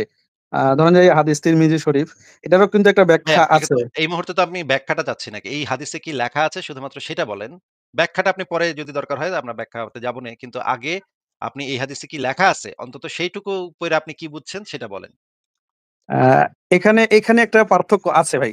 কিছু, কিছু কথা আছে যেটা দেখতে বা শুনতে খারাপ, কিন্তু তার মানে সেটার ব্যাখ্যার সাপেক্ষ মানে কিছু কথা বলা থাকে। সেটা সেখানে সাপেক্ষ কিন্তু ব্যাখ্যাটার সাপেক্ষ প্রয়োজন। সাপেক্ষ কথা যদি আপনার কাছে দলিল থাকে, আপনি দলিল আমাদের সামনে উপস্থাপন করে সেই সাপেক্ষটা বইলেন। ঠিক আছে? যদি আপনার কাছে জি। কোন দলিল থাকে, সেই আপনার দাবির সপক্ষে আপনি মনে করেন মন গড়া একটা ব্যাখ্যা দিয়ে দিলেন। সেটা দিতে হবে না, তাই না? আপনার যে ব্যাখ্যাটা দিবেন সেটারও তো একটা দলিল লাগবে। সেই দলিল সহ যদি আপনি ব্যাখ্যা দিতে চান, আপনি ব্যাখ্যা আপনার কাছ থেকে আমরা নিব না। আচ্ছা, অসুবিধা নেই ভাই। জি ঠিক আছে। আমি আপাতত এখানে না এখানে এখানে আমি আপাতত বলতে পারি। আপাতত বাংলায় যখন আপনি এই আয়াতটা এই হাদিসটা পড়তেছেন, এইটা পইড়া কি বুঝলেন? এই হাদিসে কি বলা হচ্ছে সেটা একটু বলেন আগে। আচ্ছা, এই হাদিসে মানে এখানে যেটা আপনি আপনি যেটা বলতেছেন যে রাসূল সাল্লাল্লাহু আলাইহি ওয়াসাল্লাম বলেছেন, যতক্ষণ পর্যন্ত মানুষ লা ইলাহা ইল্লাল্লাহ না বলবে ততক্ষণ পর্যন্ত তাদের বিরুদ্ধে এটা তো ভাই আমি বলতেছি না। কিতাল হ্যাঁ, বাশার ভাই এটা তো আমি বলতেছি না। নবী না বলতেছে। আমি একটু শেষ করি ভাই, তাহলে ক্লিয়ার হ্যাঁ, হবেন। আপনি আমার উপরে অভিযোগ করতেছেন যেন আমি এই না, কথাটা না, না, বলছি না, না, ভাই। না, অভিযোগ এটা তো করতেছি না। আমি বলি আমি নাই ভাই। এটা না নবী শেষ বলেছে। একটা তাহকিকৃত সহিহ হাদিসে বলা। এখন না আমার আমি উপরে চাপাইলে দোষ চাপাইলে হবে? শেষ করলে ক্লিয়ার হবেন। হ্যাঁ, বলেন। মানে আমি বলতেছি যে আপনি বলতেছেন যে এই হাদিস, যে হাদিস আপনি দেখাচ্ছেন যে যতক্ষণ পর্যন্ত মানুষ ভাই লা এই ইলাহা হাদিস তো ইল্লাল্লাহ না আমি বলবে। লিখি নাই। এই হাদিস গ্রন্থ তো ইমাম তিরমিজি লিখছে ভাই। এই আমি হাদিস লিখছে নিচে হচ্ছে গিয়ে আবু হুরায়রা থেকে। আচ্ছা, আবু আচ্ছা হুরায়রা ভাই, এই আমি কথাগুলা গেছে। আচ্ছা আপনার অনুযায়ী বলি। রাসূল সাল্লাল্লাহু আলাইহি ওয়াসাল্লাম বলেছেন, যতক্ষণ পর্যন্ত মানুষ লা ইলাহা ইল্লাল্লাহ না বলবে, ততক্ষণ পর্যন্ত তাদের বিরুদ্ধে কিতাল করতে আমি আদেশপ্রাপ্ত হয়েছি। এটা রাসূলের কথা। এটার মানে কি? এখন কথাটার মানে কি? কথাটার জি, এখন অর্থটা বলেন। আপনি বলতেছেন যে এই কথার অর্থ যে মুসলমান আমি তো তারা কোনো অর্থ বলিই নাই ভাই আপনারে। আমি কোনো অর্থ এখন পর্যন্ত আপনারে বলি নাই। আপনার কাছে জিজ্ঞেস করছি। না এই আপনি মুহূর্তে আপনি আমাকে তো শুরুতে বললেন না যে না, অ্যা শুরুতে বলেছি কিন্তু এই হাদিস বের করার পরে তো এটা আমি বলি নাই যে এই লাইনের আচ্ছা অর্থ ঠিক এইটা। আছে ভাই, আমি মেনে নিলাম। আপনার আপনাকে কথাই মেনে নিলাম। আপনাকে জিজ্ঞেস করেছি যে এই যে এখানে যে লাইনটা লেখা আছে, সেই লাইনটার অর্থটা কি? বাংলায় আমাকে একটু সহজ করে বুঝায় দেন। আমি বুঝতে পারতেছি না। আচ্ছা ভাইয়া শুনেন, আমি এজন্যই তো বললাম যে কিছু কথা মানে ভাই বোঝা যায় একরকম, কিন্তু তার ব্যাখ্যা কিন্তু লাগলে ব্যাখ্যা প্রয়োজন। ভাই ব্যাখ্যা যখন লাগবে তখন যদি আমাদের ব্যাখ্যা দরকার হয় আমি আপনাকে বলব না তখন যে ভাই এখন ব্যাখ্যাটা দেন। তখন আপনি আপনার দলিলপত্র আইনা আপনি আপনার ব্যাখ্যাটা দিয়েন, অসুবিধা নেই। আপাতত এই বাংলাতে যেটা লেখা আছে এটার অর্থটা কি? আমাদেরকে সেইটুকু আগে একটু বলেন। ব্যাখ্যা তো বললাম তো ভাই, আল্লাহর ওয়াস্তে ভাই। ব্যাখ্যা যখন লাগবে তখন আমরা কমুনে। আপনার কাছ থেকে ব্যাখ্যা নিমুনে, অসুবিধা নাই। আপাতত এখানে কি লেখা আছে এটা একটু পড়েন। বুঝায় দেন এখানে কি লেখা। এটা তো আপনি যেটা বোঝাতে চাচ্ছেন ভাই, এটা তো মানে এটা তো এখানে লেখাই আছে। এটা তো অর্থ বলার আর না প্রয়োজন হয়তো মনে আমার হচ্ছে না। বাসার ভাই হয়তো আমি তো নাস্তিক। আমার তো অন্তরে আল্লাহ পাক মোহর মাইরা দিছে। এজন্য আমি হয়তো বুঝতে পারতেছি না। আপনি হয়তো বুঝতে পারতেছেন। এজন্য আপনি একটু না, বুঝায় দেন আমি আমাদের। আপনাকে এখন এখান থেকে একটা প্রশ্ন করতে চাচ্ছি। যে সেটা হলো, আচ্ছা মানে ধরেন এই হাদিসে বলা হয়েছে যে ভাই, রাসূল সাল্লাল্লাহু আলাইহি ওয়াসাল্লাম ভাই আদেশপ্রাপ্ত হয়েছে। বুঝেন? আমি আপনাকে একটা হ্যাঁ, প্রশ্ন করতেছি। হ্যাঁ, হ্যাঁ রাসূল বলুন। সাল্লাল্লাহু আলাইহি ওয়াসাল্লামের জীবদ্দশায় এমন কি কোন যুদ্ধ হয়েছে যেটা রাসূল সাল্লাল্লাহু আলাইহি ওয়াসাল্লাম নিজে মানে শুধু মুসলমান বানানোর জন্য হ্যাঁ, হ্যাঁ। হয়েছে আক্রমণাত্মক। অসংখ্য হয়েছে। অসংখ্য হয়েছে। আমি আপনাকে সেগুলো একটা, একটা করে বের করে দেখাবো এখন ভাই। কোন সমস্যা নাই। আমার আচ্ছা লাইভে দেখেন। আসছেন। জি, জি। যদি আপনাকে দেখাইতে না পারি তখন আপনি আমাকে বইলেন যে এই যে আসিফ মঈনুদ্দিন দেখাইতে পারল না। হ্যাঁ, বলছিল কিন্তু দেখাইতে পারল না। এই হাদিসে যেই জিনিসটা লেখা আছে আপাতত আমরা এইটাতে ফোকাস রাখি। কারণ আপনি যদি এইভাবে একটার পর একটা প্রশ্ন করতে থাকেন, হাদিস দেখানোর মাঝখানে যদি একটার পর একটা আপনি প্রসঙ্গ তুলতে থাকেন, আমাদের পয়েন্টটা নষ্ট হয়ে যাবে ভাই। আমি আপনাকে জি। গ্যারান্টি দিচ্ছি সেই জিনিসও আপনাকে আমি দেখাবো। যে অত জিনিস চান সব জিনিস আপনাকে আমি দেখাবো। আস্তে, আস্তে ভাই। এই এক হাদিস দেখানোর মাঝখানে যদি আপনি আরেকদিকে চইলা যান পট কইরা, তাইলে তো ভাই আমি এই হাদিসটা বাইর করলাম কষ্ট কইরা। এটার কোনো অর্থ হইল না তো ভাই। আগে শুধুমাত্র এই হাদিসে কি লেখা আছে সেইটা আগে একটু আমাদেরকে বুঝায় দেন। যতক্ষণ পর্যন্ত মানুষ লা ইলাহা ইল্লাল্লাহ না বলবে ততক্ষণ পর্যন্ত তাদের বিরুদ্ধে কিতাল করতে আমি আদেশপ্রাপ্ত হয়েছি। এটার মানে কি? সহজ করে বলেন মানে কি? মানুষ ইসলাম গ্রহণ না করলে তাদের বিরুদ্ধে যুদ্ধ চালিয়ে যাইতে হবে। কিতাল শব্দটার মানে কি? কিতাল? যুদ্ধ মানে কিতাল মানে তো কাতিলুন, কিতাল এগুলো তো একই রুট ওয়ার্ড থেকে আসছে, তাই না? না, কাতিলুন, এটা ভাই কিতাল। এটা বাবে মুফাআলা থেকে বা বাবে তাফঈল থেকে আসে। মানে আরবি গ্রামাটিক্যাল হিসেবে এর অর্থ একে অপরের সাথে যুদ্ধ করা। শুধু কতল করা মানে হত্যা করা। এটা মানে আসে না। কতল যদি শুধু কতল থাকতো তাহলে আবার হত্যা অর্থ হইতো। কিন্তু কিতাল আমি যতটুকু জানি, আমি তো খুব বেশি জানি না, এজন্য বলতেছি। কিতাল মানে একে অপরের সাথে যুদ্ধ করা। আচ্ছা, এইখানে তো একে অপরের সাথে যুদ্ধটা আকবারে কে যুদ্ধ করবে? এখানে তো ওই বেড়ায় তো মনে করেন একজন কাফের আছে। ওই বেড়া তো আর আকবারে মোহাম্মদের মাথায় বাড়ি মারতেছে না। এখানে তো দেখা যাচ্ছে মারতেছে মুহাম্মদ তো গিয়া বা এটাই তো মানে ইসলামের শুরু থেকে তো মোহাম্মদ সাল্লাল্লাহু আলাইহি ওয়াসাল্লামের উপরই ফিজিক্যালি আক্রমণ হচ্ছে। আপনি না ভাই যেটা এগুলো মিথ্যা কথা বলতেছেন। এগুলো একদম মিথ্যা কথা বলতেছেন। আমি না আপনাকে ভাই সব মিথ্যা কথা না। সব দলিল দিয়ে আমরা আলোচনা করব। অসুবিধা নাই। সেগুলো আমরা সব আচ্ছা ভাই দলিল দিয়ে আমি আমরা হ্যাঁ, হ্যাঁ, জি আলোচনা ভাই। করব। ভাই এই হাদিস থেকে এখন নড়া যাবে না ভাই। এই হাদিস যদি মানে শেষ না হয় ততক্ষণ পর্যন্ত এই প্রসঙ্গ থেকে অন্য প্রসঙ্গে যাওয়া যাবে না ভাই। ঠিক আছে ভাই, যাব না। আমার লাইভের সিস্টেম হইতেছে যে এইটা বাইর করব সেটা শেষ না হওয়া পর্যন্ত আপনি অন্য কোন দিকে মুভ করতে পারবেন না। এখন আপনি ওকে যতই ভাই। টানাটানি করেন, অন্যদিকে যতই আমারে নেয়ার চেষ্টা করেন, আমি অন্যদিকে যাব না ভাই। কিছুতেই আমরা নিতে পারবেন না ভাই। ঠিক এই না হাদিসে ঠিক তো আছে। পরিষ্কার দেখা যাচ্ছে যে মুহাম্মদ আকবারায় গিয়া আরেক ব্যাটারে সে লা ইলাহা ইল্লাল্লাহ বলতেছে না দেইখা তার বিরুদ্ধে কিতাল করতে গিয়া না, যাইতেছে। না ভাই এটা তাই না? আপনার ব্যাখ্যা ভাইয়া। এটা আমি মানতেছি না। এটা আপনার ব্যাখ্যা। মানে আচ্ছা এটা আপনার আমি ব্যাখ্যা হচ্ছে আমাকে আপনি তাহলে খণ্ডন আপনার করবেন। জি। ব্যাখ্যাটা আপনি দেন। এই হাদিসের আপনার ব্যাখ্যাটা আপনি দিয়ে দেন। না, এটা যদি রাসূল সাল্লাল্লাহু আলাইহি ওয়াসাল্লাম যদি আগ বাড়ায় মানে জিহাদের আদেশপ্রাপ্ত হতেন তাহলে উনি অবশ্যই উনার জীবদ্দশায় কোন কথা নাই, কোন আচ্ছা ইয়ে সেগুলো নাই আমি বা দেখাবো তো আপনারে। ভাই সেগুলো আগ বাড়ায় যে মোহাম্মদ কিতাল জি, করতো জি, কিনা, জিহাদ করতো কিনা, অতর্কিত আক্রমণ করতো কিনা, আমি তো ভাই দেখাবো বলছি। আপনি ওই যে জি, ওইটাতে না জি গিয়ে ভাই দেখেন। এই হাদিসে কি লেখা আছে সেটা আগে শেষ করেন। আপনি এই হাদিস থেকে নড়তে পারবেন না। এই হাদিস থেকে অন্য প্রসঙ্গে যাওয়া যাবে না আপাতত। এই হাদিসে তো পরিষ্কার দেখা যাচ্ছে যে যতক্ষণ পর্যন্ত মানুষ মানে সব মানুষ যতক্ষণ পর্যন্ত লা ইলাহা ইল্লাল্লাহ মানে হচ্ছে ইসলাম কবুল না করবে ততক্ষণ পর্যন্ত নবী তাদের বিরুদ্ধে কিতাল করতে আদেশপ্রাপ্ত হয়েছে। এবং এই নিচে লেখা আছে, হাদিসের নিচে লেখা আছে রাসূলুল্লাহ বলেছেন, "মানুষ যে পর্যন্ত না আল্লাহ ব্যতীত কোন প্রভু নেই এ কথার স্বীকৃতি দিবে, সেই পর্যন্ত আমি তাদের বিরুদ্ধে যুদ্ধ করতে আদিষ্ট হয়েছি।" মানে নবী গিয়া আগ বাড়ায় তাদের বিরুদ্ধে যুদ্ধ করবে। কারণ কি? কারণ তারা লা ইলাহা ইল্লাল্লাহ বলে নাই মানে ইসলাম কবুল করে নাই। এই কারণে নবী গিয়া আগ বাড়ায়া যতক্ষণ পর্যন্ত এটা না করবে ততক্ষণ পর্যন্ত নবী গিয়া তাদেরকে কিতাল করবে, তাদের বিরুদ্ধে যুদ্ধ করবে, তাদেরকে মারবে, কাটবে। কারণ হচ্ছে তারা ইসলাম কবুল করে নাই এই কারণে। আর নিচে বলা আছে, আর যে ব্যক্তি বলল, ওই যে মানুষদের মধ্যে কোন একজন ব্যক্তি যদি বলে যে আমি আল্লাহরে মাইনে নিছি, আমি ইসলাম কবুল করছি, তখন শুধুমাত্র সে এই কিতাল থেকে, এই হত্যা থেকে নিষ্কৃতি পাবে শুধুমাত্র তখন যখন সে বলবে যে আমি আল্লাহরে মাইনে নিছি, আমি ইসলাম কবুল করছি। এই যে নিচে লেখা আছে, আর যে ব্যক্তি বলল আল্লাহ ব্যতীত আর কোন প্রভু নেই, সে আমার থেকে তার মাল ও রক্ত মানে জীবন নিরাপদ করে নিল। মানে কেউ যদি এটা না বলে তাহলে তার জীবনটা অনিরাপদ। আর কেউ যদি এটা বলে তাইলে তার জীবনটা নিরাপদ হয়ে যাবে। এটা তো এখানে সুস্পষ্টভাবে লেখা ভাই। এটা তো তেনা পেঁচানোর কোন সুযোগ নাই। এখানে তো অন্য কোন ধুনফুন করার কোন সুযোগ নাই। একদম স্ট্রেইট সোজা সাপটা কথা। তুই ইসলাম কবুল করবি নাকি করবি না ক। না করলে তোর কল্লা ফালাই দিমু, তোরে মাইরা লামু। আর যদি করস তাইলে তুই বাঁইচা যাবি। একদম স্ট্রেইট হুমকি দিচ্ছে নবী মানুষকে যে ইসলাম কবুল না করলে তাদেরকে কিতাল করবে, তাদেরকে মাইরা ফেলবে, তাদেরকে জবাই করবে। এখানে তো কোন কাফের আইসা মোহাম্মদের মারছে এরকম তো কোন কথা এখানে এই হাদিসের ভিতরে নাই। এই হাদিসের ভিতরে আছে যতক্ষণ পর্যন্ত তারা ইসলাম কবুল না করবে ততক্ষণ কিতাল করতে হবে। ভাই না ভাই এটা আমি যদি আপনার মিথ্যা সাথে কথা বলেন একমত না। কারণ হ্যাঁ, আমার আমার কাছে সাথে একমত না, তো দ্বিমত সেটা সেটা এখানে বিবেচ্য না। আপনি নবীর সাথে একমত কি দ্বিমত? না আপনি নবী তাইলে এটা নবীর সাথে আপ আ দ্বিমত করতেছেন। আ আপনি না বলতেছেন আপনি না, না ভাই নবী এই আপনি কথা যে বলে নাই। আচ্ছা এই হাদিসটা কি সহি নাকি সহি না সেটা বলেন তো? সহি। হাদিসটা যদি সহি হয়, নবীর প্রত্যেকটা কথা যদি সত্য হয়, আপনি বলতে জি। চাইতেছেন নবী যেই কথাটা বলতেছে আমি সেই কথাটা বুঝতাছি না। আমি ভুলভাবে ব্যাখ্যা করতেছি এটা জি, বলতেছেন। জি, জি। এটা আমি আচ্ছা, বলতেছি। আচ্ছা তার মানে নবী এখানে বুঝাইতে চাইছে যে ওরা আমার যদি তোমাদের যুক্তিটা শুনবেন? হ্যাঁ, হ্যাঁ, আপনি বলতে চাইতেছেন কাফেররা যদি তোমাদের মারতে আসে তখন তোমরা আত্মরক্ষার স্বার্থে না, ওদের না সাথে আমি যুদ্ধ এটা করিও। বলতেছি না। না ভাইয়া আমি এটা ও বলতেছি না। আচ্ছা তাহলে বলেন। আমি যেটা বলতেছি যে রসুল যদি মানে এখানে আপনি বোঝাচ্ছেন যে রাসূল সাল্লাল্লাহু আলাইহি ওয়াসাল্লাম আগ বাড়ায় যুদ্ধের কথা বলছে এবং যারাই কালেমা পড়বে না তাদের সাথে যুদ্ধ করবে এবং উনি করেছেন। এটাই বলতেছেন। এখন অবশ্যই আমি আমি বলতেছি প্রমাণ দেখাবো। সেগুলোর প্রমাণ আমি হ্যাঁ, আসতেছি হ্যাঁ একটা, কিন্তু একটা করে আমি আসতেছি। বলতেছি যে না আমি আপনাকে এখনই একটু মানে বলতেছি। আমি ভুল হলে আমাকে বলবেন যে ভাই বা ছোট ভাই তুমি ভুল। যে রাসূল সাল্লাল্লাহু আলাইহি ওয়াসাল্লাম যখন মদিনায় আসলেন, উনি যখন হাদিস তো উনি তখন পূর্ণাঙ্গ নবী। মক্কায় ১০ বছর থাকার পরে তো মদিনায় আসলেন, তাই না?